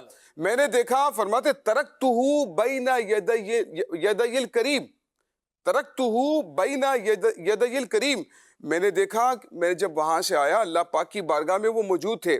والجلیل مقبل علیہ، اللہ پاک نے خاص توجہ بشر حافی رحمۃ اللہ تعالی پر فرمائی ہے. اور اللہ پاک ارشاد فرماتا ہے، اللہ پاک نے بڑا دسترخوان ان کے آگے لگایا ہے اور اللہ پاک نے فرمایا اے بشر کھا لے جو میری محبت میں نہیں کھاتا تھا، اے بشر پی لے جو میری فرماتے ہیں. مجھے بشر حافی کے مقام پر رشک آتا ہے، ان کو وہ مقام اللہ پاک نے فرمایا. اور اس تمام کے پیچھے جو چیز موجود ہے اللہ پاک کے نام کا ادب. اللہ اکبر، اللہ اکبر، کیا بات ہے. چاہیے کہ اگر یہ مقام حاصل کرنا ہے تو بہت خوبصورت بات ہے. لوگ بے عمل صحیح، لیکن لوگ قرآن پاک کا کتنا ادب کرتے ہیں. ایسے ہی ہے، چومیں گے، پیٹھ نہیں ہونے دیں گے. بعض علاقے ایسے ہیں یوسف بھائی کہ اگر قرآن پاک گر جائے نا غلطی سے، حالانکہ غلطی سے گر جائے تو اس پہ کوئی کفارہ نہیں ہے، لیکن ہمارے ہاں باقاعدہ اس قرآن پاک کے وزن کے برابر آٹا صدقہ کیا جاتا ہے. ایک اچھا عمل ہے، ہم اس پہ کیا کہیں، لیکن یہ ایک افراد کا ہے وہاں پر، ہمارے یہاں اس طرف ہے کہ اب بعض علاقوں میں اور بھی کہیں ہوگا کہ کہیں قرآن پاک اگر غلطی سے، اچھا بچے سے بھی گر جائے نا، بچے سے بھی گر جائے، چھوٹا نابالغ بچہ ہے اس کے ہاتھ میں تھا، بچے پڑھنے کے لیے اکثر جا رہے ہوتے ہیں تو ان سے بھی گر جائے، پتہ چل جائے قرآن پاک گرا ہے تو وہ بھی بچہ بھی ڈراتا ہے تو قرآن پاک نیچے گر گیا. وہ تو پہلے فتویٰ لینے کے لیے آتے ہیں مولوی صاحب سے، گیا بتائیں ہمارے ساتھ یہ کریں کیا کریں. مجھے اچھی طرح یاد ہے کہ ہم چھوٹے ہوتے تھے تو میرے بھائی سے یوں قرآن پاک نا، میرا چھوٹا بھائی تھا، اس سے گر گیا ہوگا تو وہ بڑا گھبرایا ہوا آیا، کہا اب کیا کریں. تو پھر وہ آٹا نکالا اور والدہ نے صدقہ کیا کہ چلیں ہم کفارہ ادا کرتے ہیں. تو یہ بھی ایک انداز ہے. الحمدللہ مسلمانوں میں اتنا ہے، چلیں بے عملی ایک طرف دیکھی جائے، بے عملی ہوگی، لیکن قرآن کی تعظیم، قرآن کا ادب آج بھی کیا جاتا ہے. اگر کہیں جا رہے ہو تو قرآن پاک کہیں کھلا ہو نا تو دیکھا جاتا ہے فوراً ایک دم لوگ کہہ رہے تھے ابھی چپ کریں، خاموش ہو، مولانا صاحب قرآن پاک کی تلاوت کر رہے ہیں، تلاوت ہو رہی ہو تو خاموش کروا دیا جاتا ہے. قرآن کھولا ہو تو اس کی تعظیم، اچھا اس کی طرف پیٹھ نہیں کی جاتی. یہ ادب ہے قرآن پاک کا کہ قرآن پاک کو ایک تو جزدان میں غلاف کے ساتھ با ادب طریقے سے رکھنا، یہ صحابہ اور تابعین کے دور سے یہ سلسلہ چلا آ رہا ہے کہ قرآن پاک کو یوں ممتاز رکھا جاتا ہے. پھر قرآن پاک کے ادب میں سے ایک یہ ادب بھی ہے کہ اس کی طرف پیٹھ نہ کی جائے، اس کی طرف پاؤں نہ پھیلائے جائیں، قرآن پاک سے اونچے پاؤں نہ ہوں اور نہ ایسی جگہ پر خود جائیں کہ جہاں قرآن پاک نیچے ہو جائے اور آپ اس سے اوپر ہو جائیں، آپ کے پاؤں اوپر ہوں، ایسی جگہ نہ جایا جائے، یا قرآن پاک کو کم سے کم وہاں سے دوسری جگہ پر منتقل کیا جائے. تو بہت سے آداب قرآن پاک کے بیان ہیں. الحمدللہ ثم الحمدللہ وللہ الحمد. مسلمانوں میں یہ چیز رائج بھی ہے. اللہ پاک مزید ہمیں ادب ہر چیز کی، ہر مقدسات کی، ہر مقدس چیزوں کی جن کی تعظیم کا ہمیں حکم ہے، اللہ ہمیں دل و جان سے تعظیم کرنے کی، ادب کرنے کی اللہ ہمیں توفیق عطا فرمائے. مدنی چینل کے ناظرین، آج حمزہ کارٹون میں ہم کیا دیکھ رہے ہیں، آئیے دیکھتے ہیں.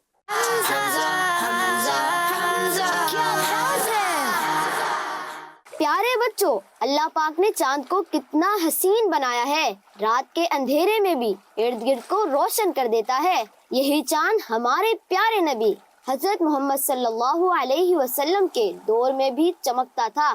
صحابہ کرام رضی اللہ تعالی عنہم نے بھی اسے دیکھا ہوگا. بالکل. اور ہاں دوستو، ایک اور بات سناؤں. صحابہ کرام رضی اللہ تعالی عنہم کہتے ہیں کہ جب وہ اللہ پاک کے آخری نبی حضرت محمد صلی اللہ علیہ وسلم کے چہرے کو دیکھتے اور پھر چاند کو دیکھتے تو نبی کریم صلی اللہ علیہ وسلم کا چہرہ چاند سے زیادہ روشن اور حسین لگتا تھا. سبحان اللہ. پیارے بچوں، کیا آپ جانتے ہیں کہ چاند اور ہمارے پیارے نبی صلی اللہ علیہ وسلم کا ایک خاص تعلق ہے. آپ صلی اللہ علیہ وسلم تو بچپن میں اپنے جھولے میں چاند سے کھیلا کرتے تھے. جس طرف آپ صلی اللہ علیہ وسلم انگلی سے اشارہ فرماتے، چاند بھی اس طرف چل پڑتا. اور صرف یہی نہیں، ایک رات مکہ کے لوگ نبی کریم صلی اللہ علیہ وسلم کے پاس آئے اور بولے اگر آپ واقعی اللہ پاک کے آخری نبی ہو تو ہمیں چاند کے 2 ٹکڑے کر کے دکھاؤ۔ پیارے بچوں، ہمارے پیارے نبی صلی اللہ علیہ وسلم نے اللہ پاک سے دعا کی اور پھر آسمان کی طرف انگلی سے چاند کو اشارہ کیا۔ پھر کیا ہوا؟ اللہ پاک کے حکم سے چاند کے 2 ٹکڑے ہو گئے۔ سبحان اللہ۔ آئیے چاند کو دیکھ کر پڑھی جانے والی دعا پڑھ لیتے ہیں۔ اعوذ باللہ من شر ھذا الغاسق۔ ترجمہ: اللہ پاک سے پناہ طلب کرتا ہوں اس تاریک ہو جانے والی برائی سے۔ اس طرح کی اچھی اور معلوماتی باتیں جاننے کے لیے دیکھتے رہیے مدنی چینل۔ سبحان اللہ، سبحان اللہ۔ حمزہ کارٹون میں آج چاند دیکھنے کے حوالے سے بیان بھی کیا گیا، دعا بھی سکھائی گئی۔ اللہ کرے کہ بڑے افراد بھی سیکھیں اور بچے بھی سیکھیں۔ اللہ ہمیں عمل کی توفیق عطا فرمائے۔ عاطف بھائی، ٹاپک ہمارا ادب چل رہا ہے، بڑی پیاری گفتگو قرآن پر ہوئی، اور ادب کی وجہ سے جس کو مقام ملتا ہے، اور بے ادبی کی وجہ سے جو خسارہ ہوتا ہے، شیطان نے خسارہ پایا، اور حضرت بشر حافی رحمۃ اللہ تعالیٰ علیہ نے ایک نام کی تعظیم، بسم اللہ الرحمن الرحیم کی تعظیم کی، اور اتنا بڑا مقام پایا۔ میں چاہوں گا کہ جو صاحب قرآن ہے، نبی کریم صلی اللہ علیہ وآلہ وسلم کا، ان کا ادب دین اسلام اس حوالے سے ہماری کیا رہنمائی کرتا ہے حضور کے ادب کے بارے میں؟ بسم اللہ الرحمن الرحیم۔ شاہ صاحب، یہ تو یوں سمجھیے کہ یہ ایسی بات ہے کہ اصل ایمان اس کو کہیں، جان ایمان اس کو کہیں، یا تمام چیزوں کی اصل اور بنیاد اس چیز کو ہم بنائیں تو شاید اس پہ کوئی غلط بات نہیں، بلکہ حقیقت یہی ہے کہ نبی پاک صلی اللہ علیہ وسلم کا ادب، آپ کی تعظیم، اور حضور علیہ الصلوۃ والسلام کا ادب ہی یہ تمام چیزوں کی اور تمام آداب کی اصل اور بنیاد ہے۔ اور اللہ تبارک و تعالیٰ نے بذات خود اس بارگاہ کے آداب ہمیں سکھائے ہیں، ایک بار نہیں، کئی بار نہیں، قرآن پاک میں کئی جگہوں پر اللہ تبارک و تعالیٰ نے جا بجا نبی پاک صلی اللہ علیہ وسلم کے آداب کو بیان فرمایا ہے۔ اور قرآن پاک میں اگر غور کریں تو تقریباً 26 انبیاء اکرام علیہ الصلوۃ والسلام ایسے ہیں جن کا ذکر قرآن پاک میں موجود ہے، اور ان کے ناموں کے ساتھ ان کو جو ہے وہ خطاب فرمایا گیا۔ اور نبی پاک صلی اللہ علیہ وسلم جن کی عظمت میں پورا قرآن ہے، اللہ تبارک و تعالیٰ نے جب بھی ان سے خطاب فرمایا ہے تو نام لے کر مخاطب نہیں فرمایا، یعنی یوں سمجھیے حضور علیہ السلام کا نام تو قرآن پاک میں ہے، سورہ محمد، جب محمد 4 بار قرآن پاک میں نبی پاک صلی اللہ علیہ وسلم کا نام اقدس ہے، مگر ان چاروں جگہوں میں رسول پاک صلی اللہ علیہ وسلم سے اللہ تبارک و تعالیٰ نے جب بھی آپ سے خطاب فرمایا ہے تو وہ آپ کے القابات کے ذریعے خطاب فرمایا، یا ایھا المدثر، یا ایھا المزمل، یوں کر کے اللہ تبارک و تعالیٰ نے نبی پاک صلی اللہ علیہ وسلم کو مخاطب فرمایا۔ اور نبی پاک صلی اللہ علیہ وسلم کے دربار کے آداب اللہ تبارک و تعالیٰ نے خود بیان فرمایا کہ ان کی بارگاہ میں ہو تو تم نے بیٹھنا کیسے ہے، ان سے جب گفتگو کرنی ہے تو کرنی کیسے ہے۔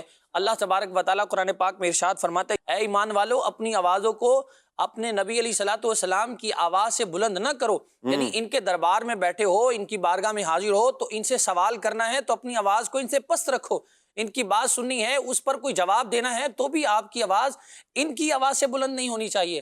اللہ اکبر۔ اور پھر یہاں بات نہیں ہے، نبی پاک صلی اللہ علیہ وسلم کی دوسری جگہ اللہ تبارک و تعالیٰ ارشاد فرماتا ہے، ان کو بلانا ہے تو کیسے بلانا ہے، ان کو جب پکارنا ہے تو کیسے پکارنا ہے، جیسے ایک دوسرے کو پکارتے ہو، ایک دوسرے کو بلاتے ہو، ایسے نہیں بلانا۔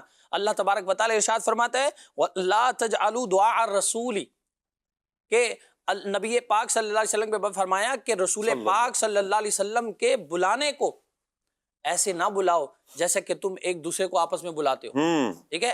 لا تجعلوا دعاء الرسول بینکم کدعاء بعضکم بعضا، کہ محبوب صلی اللہ علیہ وسلم کے بلانے کو ایک دوسرے میں جیسے آپس میں بلاتے ہو ایسے نہ بلاؤ، بلکہ ان کو پکارنا ہے تو تعظیم کے ساتھ، تکریم کے ساتھ، ادب کے ساتھ ان کا نام لینا ہے، جیسا کہ اللہ تبارک و تعالیٰ نے ہمیں سکھایا، یا ایھا المدثر، یا ایھا المزمل کر کے، یا ایھا المزمل، کیا بات ہے، واہ واہ، یوں کر کے کہ نبی اس نام سے اس جب آپ پکاریں حضور علیہ الصلوۃ والسلام کو تو آپ کے الفاظ بڑے عاجزی والے ہوں، بڑی لجاجت والے ہوں، کہ آپ کسی آقا کو بلا رہے ہیں اور غلام ہے جو حضور علیہ الصلوۃ والسلام کی بارگاہ میں حاضر ہے اور حضور علیہ الصلوۃ والسلام کو بلا رہا ہے۔ اور پھر یہ بات تو ہے، اور ان الفاظ سے اللہ تبارک و تعالیٰ نے منع فرما دیا کہ جو الفاظ نہیں بلکہ ان الفاظ کے ذریعے کوئی دوسرا پہلو نکل رہا ہو جو حضور علیہ الصلوۃ والسلام کے لائق نہ ہو، جیسا کہ اللہ تبارک و تعالیٰ نے ارشاد فرمایا، یا ایھا الذین آمنوا لا تقولوا رائنا، اے ایمان والو رائنا نہ کہو. اب اس کا مطلب تو ہے رعایت کرنا،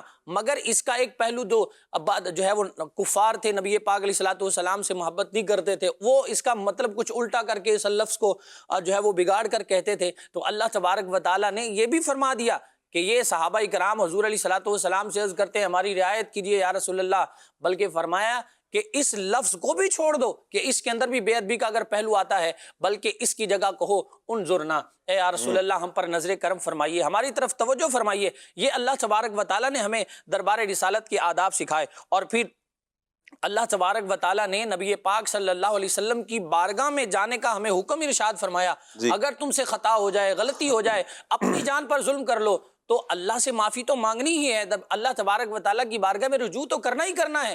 مگر اللہ تبارک و تعالیٰ کی بارگاہ سے معافی تب ملے گی جب اس دربار میں آؤ گے، اور جہاں اگر اپنی لجاجت اللہ کی بارگاہ میں پیش کرو گے اور پھر یہ تمہاری سفارش کریں گے تو اللہ تبارک و تعالیٰ تمہیں ضرور معاف فرما دے گا. وَلَوْ أَنَّهُمْ إِذْ ظَلَمُوا أَنفُسَهُمْ جَاءُوكَ، جب اپنی جانوں پر ظلم کر لو تو پھر اس دربار میں آ جاؤ اور آ کر کیا کرو؟ اللہ سے معافی مانگو. وَاسْتَغْفَرَ لَهُمُ الرَّسُولُ، اور یہ اللہ کے رسول تمہاری سفارش کریں. لَوَجَدُوا اللَّهَ تَوَّابًا رَحِيمًا، تو پھر اللہ کو بخشنے والا بھی پاؤ گے، مہربان بھی پاؤ گے. خطا اللہ تبارک و تعالیٰ کی ناراضی والا کام کیا ہے. اللہ تبارک و تعالیٰ جس سے ناراض ہو وہ ہے، اس کے ذریعے اپنی جان پر ظلم کیا ہے، اور معافی اللہ تبارک و تعالیٰ نے دینی ہے.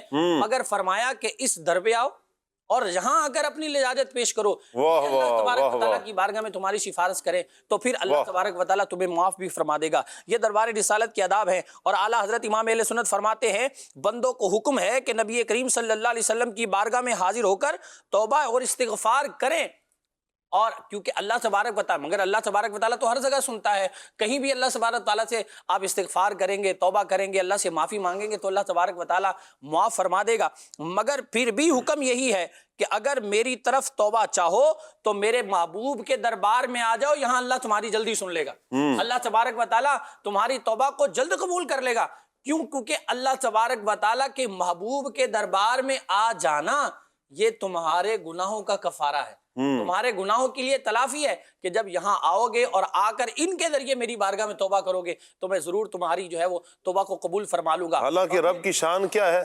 نحن اقرب الیہ من حبل الورید. اللہ اپنے علم اور قدرت کے اعتبار سے بندے کی شاہ رگ سے زیادہ قریب ہے. سبحان اللہ. جرم بندے نے اللہ کا کیا ہے نا، لیکن رب تعالیٰ کیا فرما رہا ہے؟ وَلَوْ أَنَّهُمْ إِذْ ظَلَمُوا أَنفُسَهُمْ جَاءُوكَ، حضور کی بارگاہ میں جاؤکا فاستغفر اللہ واستغفر لهم الرسول لوجد اللہ توابا رحیما.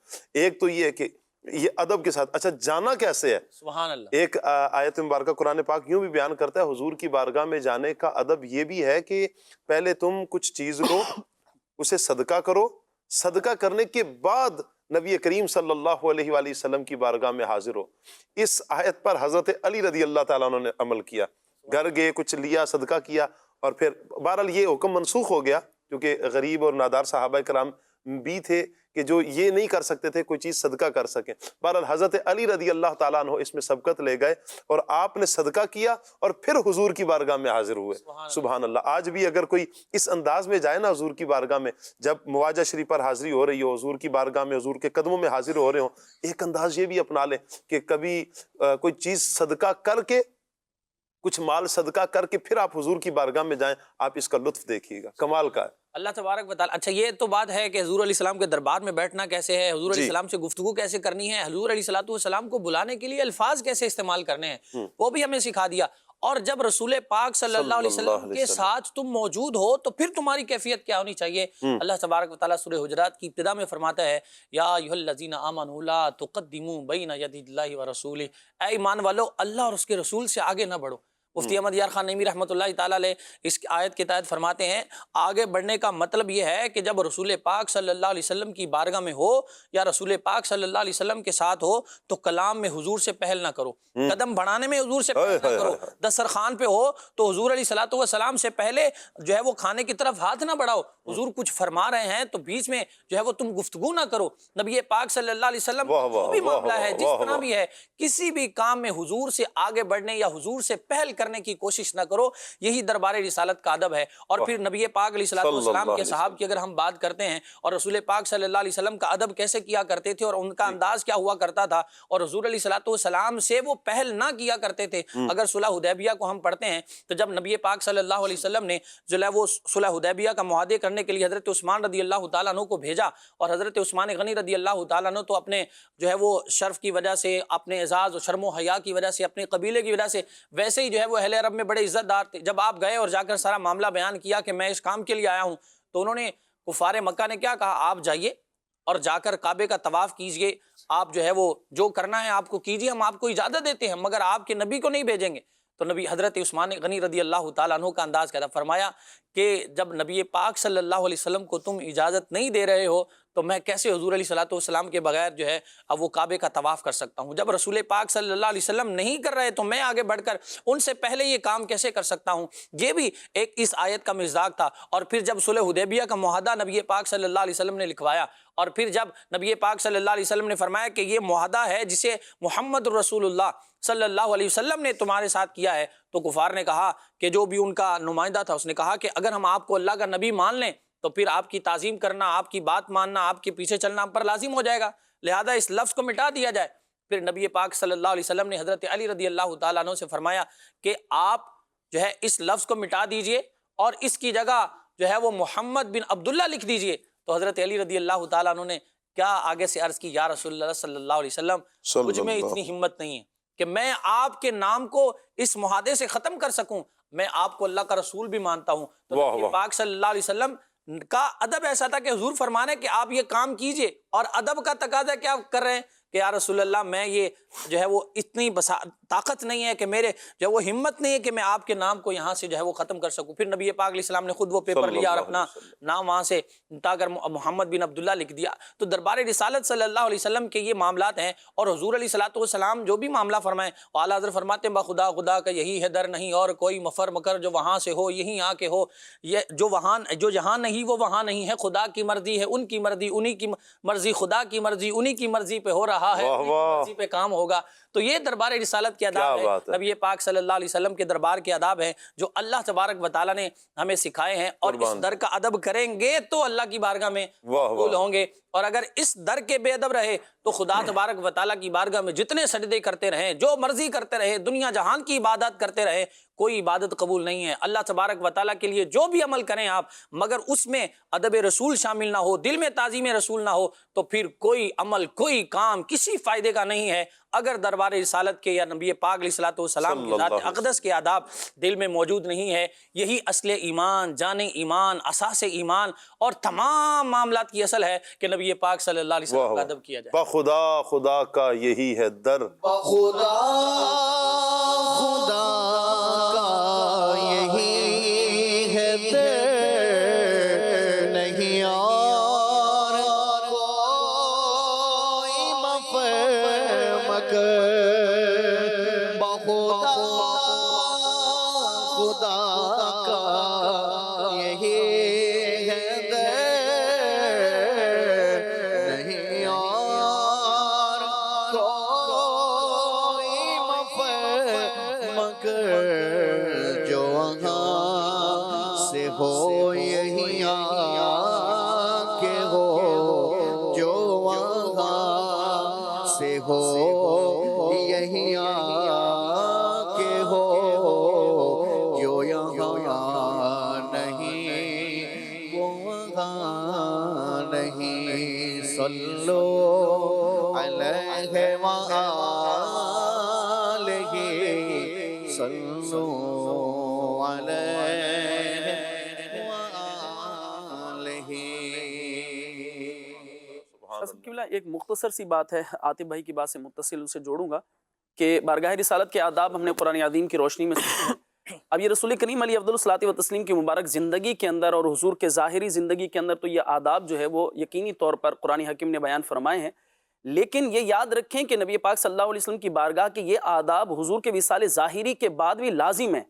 یعنی بارگاہ رسالت میں آج بھی کوئی حاضر ہو تو اس پر لازم اور ضروری ہے کہ خاموش ہے, اونچی آواز نہ کرے.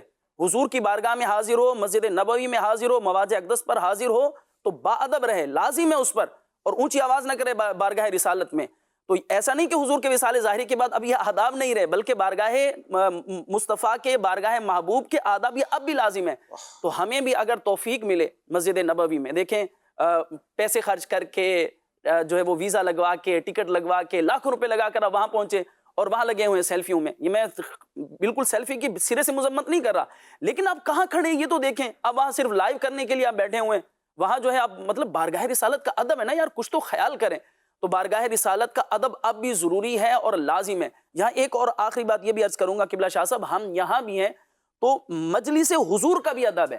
سرکار کا ذکر ہو رہا ہے تو وہاں کا بھی ادب ہے. اگر محفل نعت میں ہے تو کوئی ایسا انداز اختیار نہ کریں کہ جو نبی پاک صلی اللہ تعالیٰ علیہ وسلم کی محفل اور حضور کی مجلس کے آداب کے خلاف ہو. نعت خانوں پر بھی ضروری ہے، سننے والوں پر بھی ضروری ہے کہ وہ بارگاہ رسالت کا ادب اور احترام ملحوظ خاطر رکھیں، کیونکہ یہ بارگاہ مصطفیٰ کی بات ہے. دیکھیں اس شریعت کے اندر سجدہ تعظیمی منع کر دیا گیا. حضرت آدم علیہ السلام کو فرشتوں نے سجدہ کیا، حضرت یوسف علیہ السلام کو ان کے جو ہے وہ بھائیوں نے سجدہ کیا. اب سجدہ تعظیمی منع ہے کہ سجدہ عبادت تو مطلقاً ہی منع تھا، جائز نہیں تھا. کسی شریعت میں بھی سجدہ عبادت جائز نہیں، وہ صرف اللہ تبارک و تعالیٰ کے لیے. لیکن تعظیماً سجدہ حضرت آدم علیہ السلام کو بھی ہوا اور حضرت یوسف علیہ السلام کو بھی ہوا. لیکن حضور کی شریعت میں یہ بھی منع ہو گیا. لیکن سجدے کے علاوہ اور جو تعظیم کے جو ہے وہ انداز ہیں وہ شریعت نے منع نہیں کیے. اس لیے جب درود و سلام ہو تو کھڑے ہو کر ہاتھ باندھ کر درود و سلام پڑھیں. جب بارگاہ رسالت، جب حضور کا ذکر ہو تو ادب کے ساتھ ہاتھ جو ہے وہ سینے پر رکھ کر حضور کا ادب کریں، احترام کریں. حضور کا نام اقدس آئے تو انگوٹھے چوم کر آنکھوں پر لگائیں، یہ بھی حضور صلی اللہ تعالی وسلم کا ادب ہے اور اس پر روایات ہیں. تو بارگاہ رسالت کا ادب یہ نہیں کہ صرف حضور صلی اللہ تعالی وسلم کی ظاہری مبارک زندگی کے اندر تھا. حضور صلی اللہ تعالی وسلم کے وصال ظاہری کے بعد اب بھی بارگاہ رسالت کے آداب مسلمان پر لازم اور ضروری ہیں. عبد ابراہیم جیسے آپ فرما رہے ہیں تو صحابہ کرام رضوان کا اگر طرز عمل دیکھیں، جب حضور گفتگو فرمایا کرتے تو کتب کی سیرت میں موجود ہے کہ صحابہ کرام اتنے مگن حضور کی باتیں سن رہے ہوتے، کیفیت یہ ہوتی کہ سروں پر پرندے گھونسلے بھی بنا لیتے ان کو پتہ نہ چلے. اس قدر مگن ہو کر رسول پاک صلی اللہ علیہ وسلم کی گفتگو سنا کرتے تھے.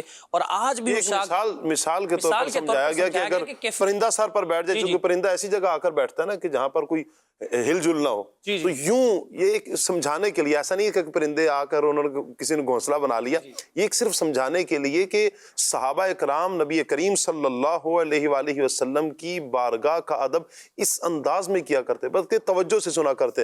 مجھے ایک روایت یاد آ رہی ہے، ایک صحابی حضور جان عالم صلی اللہ علیہ وسلم کو دیکھتے ہیں تو پلک نہیں جھپکتے ہیں، وہ بس ٹک ٹکی باندھ کے دیکھتے ہیں اور آنکھیں کھول کے دیکھ رہے ہیں نا، وہ پلک نہیں جھپک رہے. نبی کریم صلی اللہ علیہ وسلم نے فرمایا کیا کر رہے ہو؟ کہا یا رسول اللہ آپ کے دیدار سے لطف اندوز ہو رہا ہوں، مجھے یوں ہی لطف ملتا ہے، یوں ہی سکون ملتا ہے.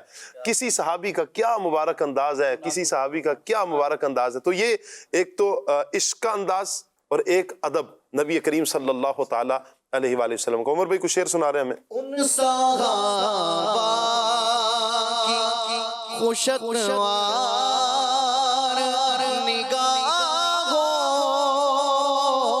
کو سلام. ان صحابہ کی خوشگوار نگاہوں کو سلام، جن کا مصرف تھا طواف رخ زیبا کرنا، جن کا مصرف تھا طواف رخ زیبا کرنا. مجھ پہ بھی چشم کرا چاند چیتے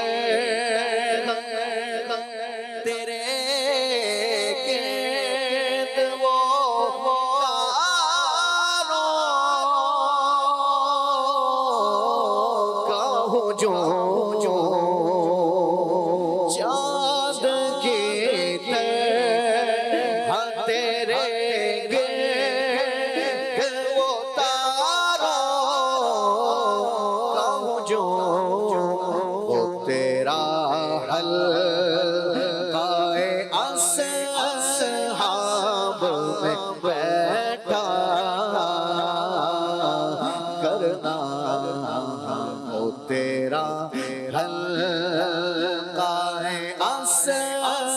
محراب میں بیٹھا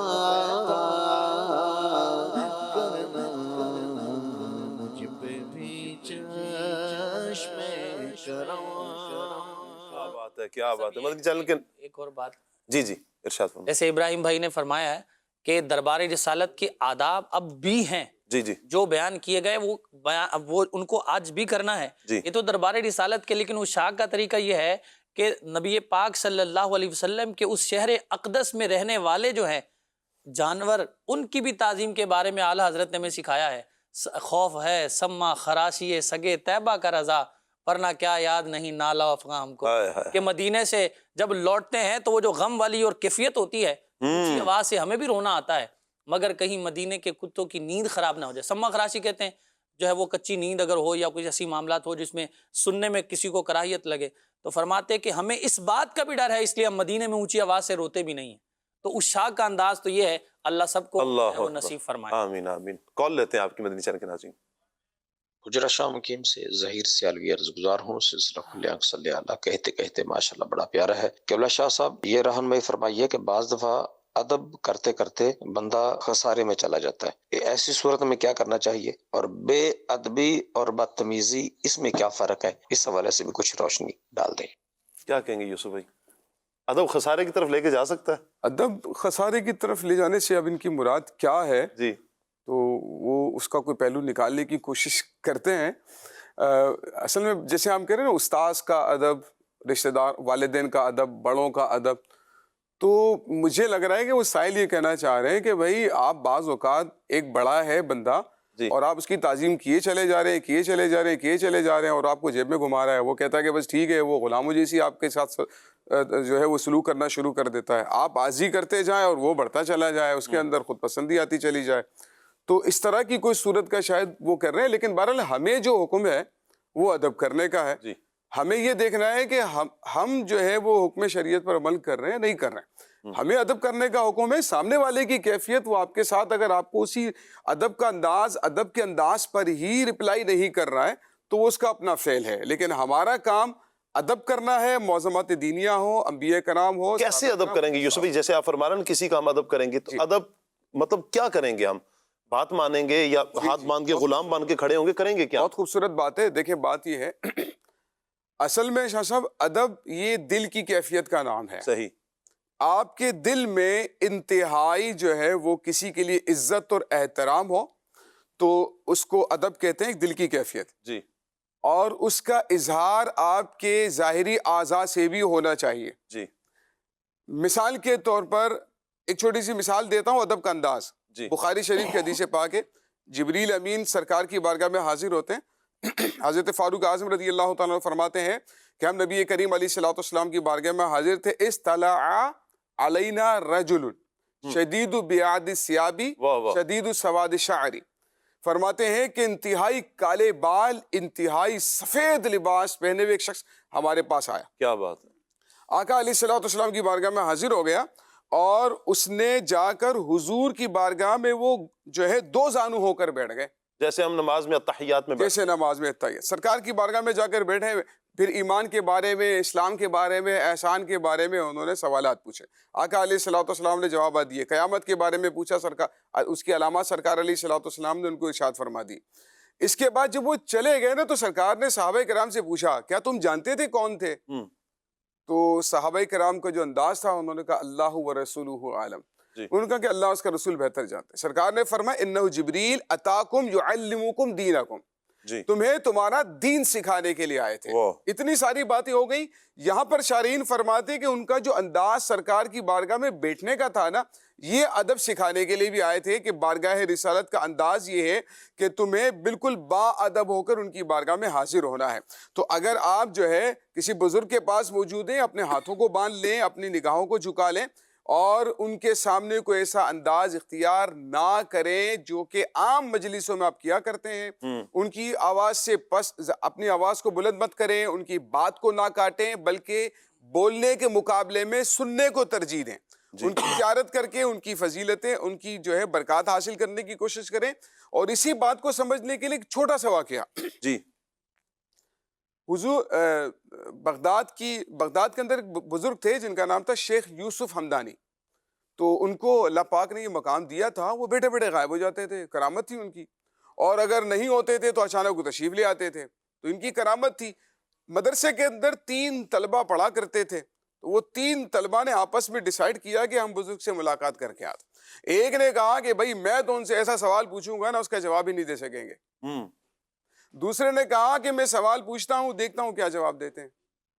تیسرے تھے, ایک کا نام, پہلے کا نام ابن سخا, دوسرے کا نام شیخ عبداللہ, تیسرے کا نام شیخ عبد القادر جیلانی. اور طالب علم کا دور ہے, علمی کا دور ہے. شیخ عبد القادر جیلانی پڑھ رہے ہیں. آپ نے فرمایا کہ میں اللہ کی پناہ سوال پوچھنے کے لیے جاؤں, میں تو ان کی زیارت کرنے کے لیے جا رہا ہوں, ان کی برکتیں حاصل کرنے کے لیے جا رہا ہوں. یہ ہمیں ادب سکھایا جا رہا ہے. تینوں پہنچ جاتے ہیں, کمرے میں گئے, حضرت موجود نہیں تھے, اچانک ظاہر ہو گئے. کرامت تھی, اچانک ظاہر ہو گئے. جلال بری نظروں سے ابن سخا کو دیکھا اور ابن سخا سے فرمایا کہ تو نے یہ کہا تھا کہ مجھ سے وہ سوال پوچھے گا, میں جواب نہیں دے سکوں گا. سن, تیرا سوال یہ ہے, تیرے سوال کا جواب یہ ہے.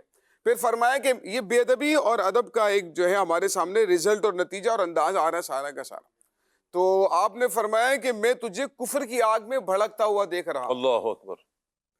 دوسرے کو بھی دیکھا بڑے غصے سے. آپ نے فرمایا تو یہ کہہ رہا تھا کہ میں دیکھتا, تو سوال پوچھے گا دیکھتا ہے کیا جواب دیتا ہے. سن, تیرے سوال یہ, تیرے سوال کا جواب یہ, میں دیکھ رہا ہوں کہ تو کانوں کی لو تک دنیا کے اندر ڈوبا ہوا.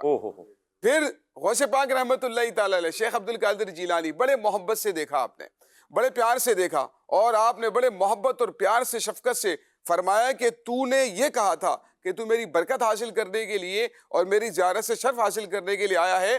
سن, میں دیکھ رہا ہوں کہ تو اپنی جامع مسجد کے ممبر پر کھڑے ہو کر یہ اعلان کر رہا ہے, قدمی حاضی علی رکبتی, اور میں دیکھ رہا ہوں کہ تیرا قدم اللہ تعالیٰ نے زمانے کے ولیوں کے جو ہے وہ گردنوں پر رکھا ہے.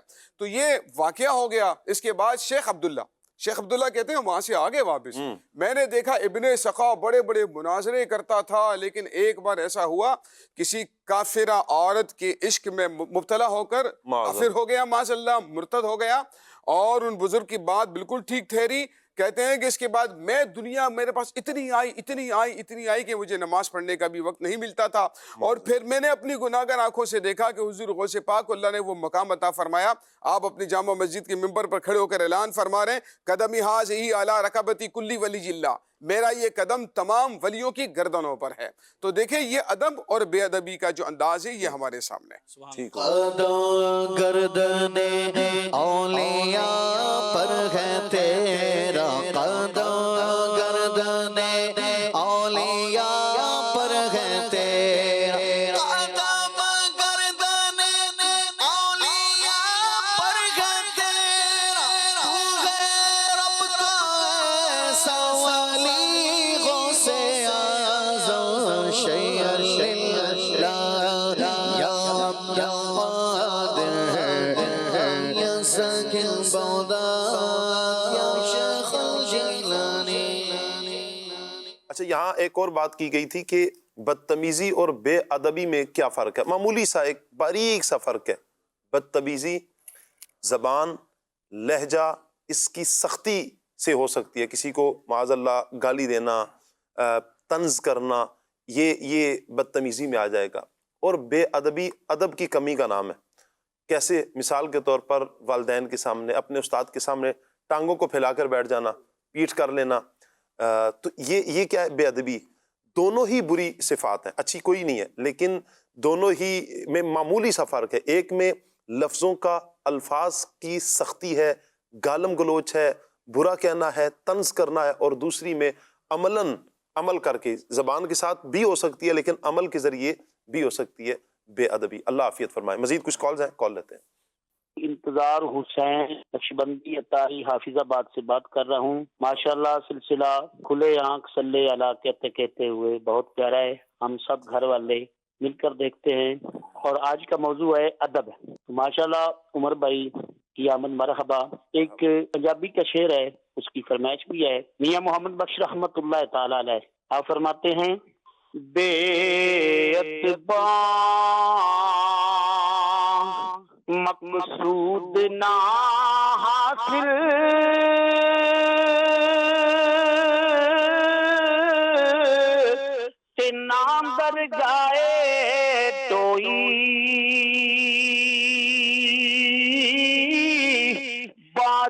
عمل تھی محمد بخشا کہ منزل نہیں پہنچے کوئی. جزاک اللہ خیرہ فی الدنیا والآخرہ.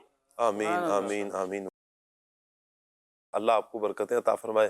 پیارے انداز میں آپ نے کلام بھی سنایا اور بے ادبی کے حوالے سے میاں صاحب کا جو کلام ہے اس کا شعر لیا. اللہ پاک ہمیں باادب بنائے. کال لیتے ہیں. عمر بھائی سے ایک فرمائش ہے، نعت سنا دیجیے پشتو میں. پشتو میں سنا دیجیے عمر بھائی. ٹھیک ہو گیا. ایک اور کال لیتے ہیں. ویسے آتی ہے عمر بھائی پشتو میں آپ کو؟ میں نے نہیں، پشتو میں نہیں آتی. اچھا، ایک آدھ کوئی شعر بھی نہیں ذہن میں آپ کے؟ کوشش کرتے ہیں ذہن میں کوئی شاید کہیں آئے ہو تو، لیکن چلے ٹھیک ہے. جی اللہ سلامت رکھے. آپ کوشش کریں ذہن گھمائیں، آپ آ جائے گا انشاءاللہ. اگلے کالر ہمیں کیا کہہ رہے ہیں جی؟ کال لے رہے ہیں. عمر اتاری جو میرے دل کے بہت قریب ہیں، ان سے یہ کلام سنوا دیجئے. مجھے در پہ پھر بلانا مدنی مدینے والے. جزاک اللہ خیرہ. آمین آمین. وحیٰ کا اللہ سلامت رکھے آپ کو جی. اگلے کالر ہمیں کیا کہہ رہے ہیں؟ میرا نام ہانی اتاریہ ہے، میں کراچی سے بات کر رہی ہوں. ساکب بھائی آپ مجھے یہ سلام سنا دے. حج کے سباب آقا بنا دو، مجھ کو میٹھا مدینہ دکھا دو. جزاک اللہ خیرہ. آمین آمین و ایاکی. اللہ آپ کو سلامت رکھے، برکتوں سے اللہ پاک مالا مال فرمائے. اگلی کال لیتے ہیں. میرا نام محمد عزیر اتاریہ، ضلع راولپنڈی، تحصیل گجران، شکبلی خان سے بات کر رہا ہوں. مجھے یہ کلام سنائے سب سے اولا والا ہمارا نبی. جزاک اللہ خیر. آمین آمین و ایاکا. اللہ برکتیں عطا فرمائے. ایک اور کال لے رہے ہیں ہم. شہر یار اتاری دندہ شاہ بلاول سے عرض گزار ہوں. سید صاحب آپ کو ایک خوشخبری سنانی ہے کہ الحمدللہ ہمارے جامعۃ المدینہ دندہ شاہ بلاول سے 12 ماہ کے مدنی قافلوں میں 20 طلباء سفر کریں گے انشاءاللہ. سید صاحب سے عرض ہے کہ آپ ان کے لیے دعا فرما دیجئے. جزاک اللہ خیرہ. کیا بات ہے. ماشاء اللہ ماشاء اللہ ماشاء اللہ. سبحان اللہ. اللہ پاک ان پیارے طلباء اکرام کو برکتیں عطا فرمائے جنہوں نے 12 ماہ کے سفر کی نیت کیا ہے. قافلے میں سفر کریں گے. اللہ پاک دونوں جہانوں کی بھلائیاں عطا فرمائے، علم نافع عطا فرمائے، خیر اور عافیت عطا فرمائے. برکتوں سے اللہ پاک ان کا دامن بھرے، خوشیوں سے اللہ پاک ان کا دامن بھرے. ان کے والدین، بہن بھائی، عزیز و اقربا سب کی اللہ پاک خیر فرمائے. دیدار مصطفیٰ صلی اللہ علیہ وآلہ وسلم کی اللہ پاک جام عطا فرمائے. ماشاءاللہ. بہت بہت میری طرف سے مبارک، اور اللہ کرے کہ استقامت کے ساتھ یہ 12 ماہ کرنے میں کامیاب ہو جائیں. ایک اور کال لے رہے ہیں ہم. محمد فیصل اتاری جڑا والا وچوں. شاہ صاحب تہاڈا پروگرام کھلے آنکھ صلی اللہ کہتے ماشاءاللہ مدینہ مدینہ. میری دعا ہے کہ اللہ تعالیٰ تھانوں اور تہاڈی ساری ٹیم نو برکتاں عطا فرمائے. عمر بھائی اگے ساڈی گزارش ہے کہ سانو اے کلام سنا دیو. نبی کا لب پر جو ذکر ہے بے مثال آیا کمال آیا. جزاک اللہ خیرہ. کیا بات ہے جی. اللہ تانوں بھی سلامت رکھے اور اللہ پاک تانوں برکتاں عطا فرمائے. تساں کال کیتی ہے، کال فرمائی ہے تساں. ہاں جی. اللہ پاک برکتاں عطا فرمائے جی. ماشاءاللہ. اگلی کال لے رہے ہیں ہم. کلے صلی اللہ کہتے کہتے میں آج کا موضوع بہت ہی پیارا ہے. عمر بھائی آپ سے عرض ہے کہ آپ یہ والا کلام سنا دیں. رخ دن ہے یا مہر سما، یہ بھی نہیں وہ بھی نہیں. واہ. ایک اور کال لے رہے ہیں ہم. اگلی کال. آج کا پروگرام بہت اچھا جا رہا ہے ماشاءاللہ سے. مجھے ایک نعت سنا دے. آمیڈ ڈھولا کراں بیٹھی زاری. واہ واہ واہ واہ. اگلی کال لے رہے ہیں جی. میرا نام فضان ہے، میری عمر 13 سال ہے. ہم فیصل آباد میں رہتے ہیں. ہم روز آپ کا پروگرام دیکھتے ہیں. ماشاءاللہ آپ آج اچھی سی نعت سنا دیں. کیا بات ہے جی. نعتیں ساری بہت اچھی ہوتی ہیں. انشاءاللہ عمر بھائی سے ہم اچھی سی نعت سنیں گے. آپ کو کہہ رہے ہیں آپ اچھی سی نعت سنا دیں. جی جی مجھے معلوم ہے. میں تو عید تک ہی لے کر جا سکتا ہوں. عید کے پروگرام ویسے پچھلے دنوں ایک کلام پڑھ لیا تھا ہم نے، لیکن یہ ہے کہ ظاہری بات ہے ہمارا ایک پراپر ایک طریقہ کار ہوتا ہے. نعت خواں اسلامی بھائی ہمارے ساتھ ہوتے ہیں، ان سے ہم کلام سنتے ہیں. چلیے جی اگلی کال لے رہے ہیں ہم. ماشاءاللہ ماشاءاللہ. عمر بھائی کی آمد ہے. عمر بھائی سے میری فرمائش ہے کہ پھر بلا لیں مدینے میں آقا. کیا بات ہے جی. عمر بھائی کلام شامل کر. صلو علی الحبیب صلی اللہ تعالی علیہ وسلم. پہ کرے دل ربا بن کے آیا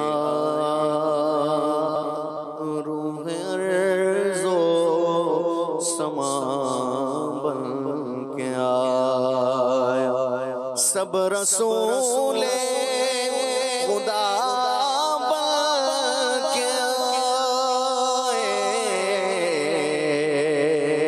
وہ حبیب خدا بن کے آیا، وہ حبیب خدا بن کے آیا۔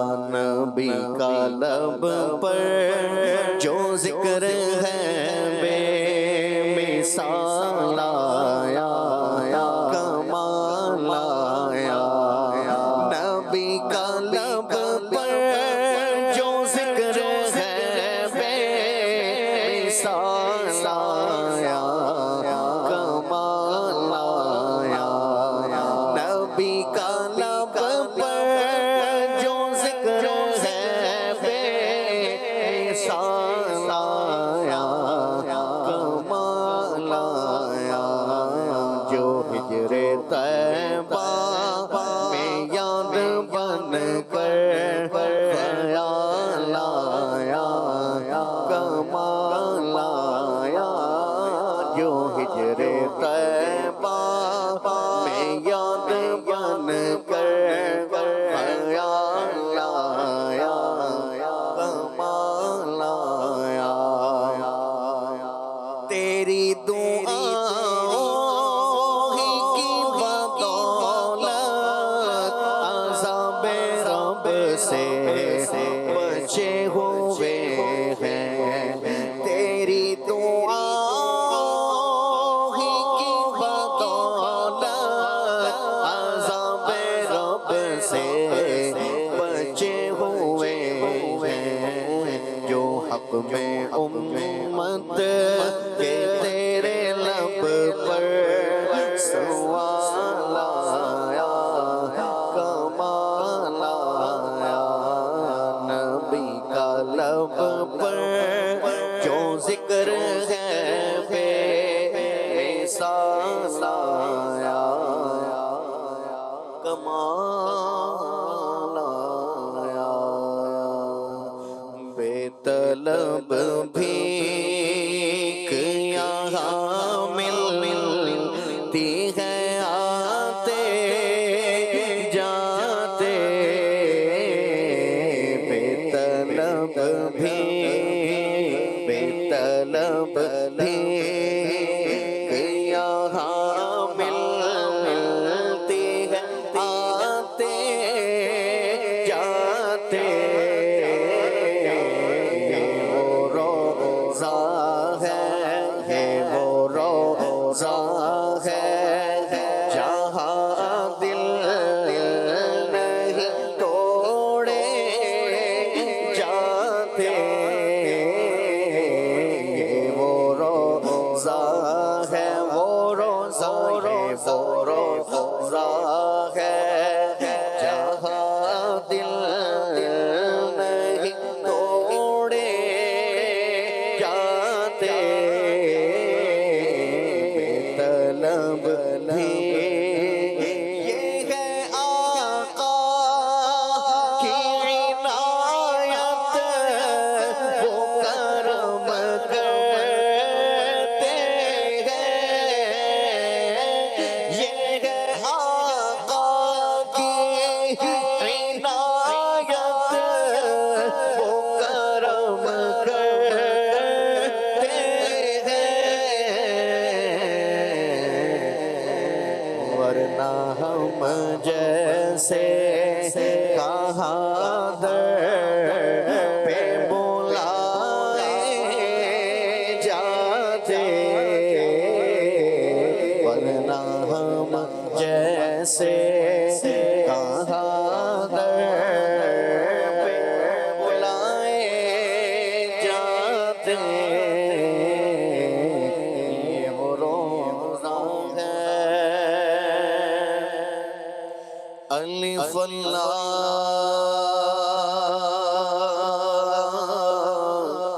چمبے دی بوٹی،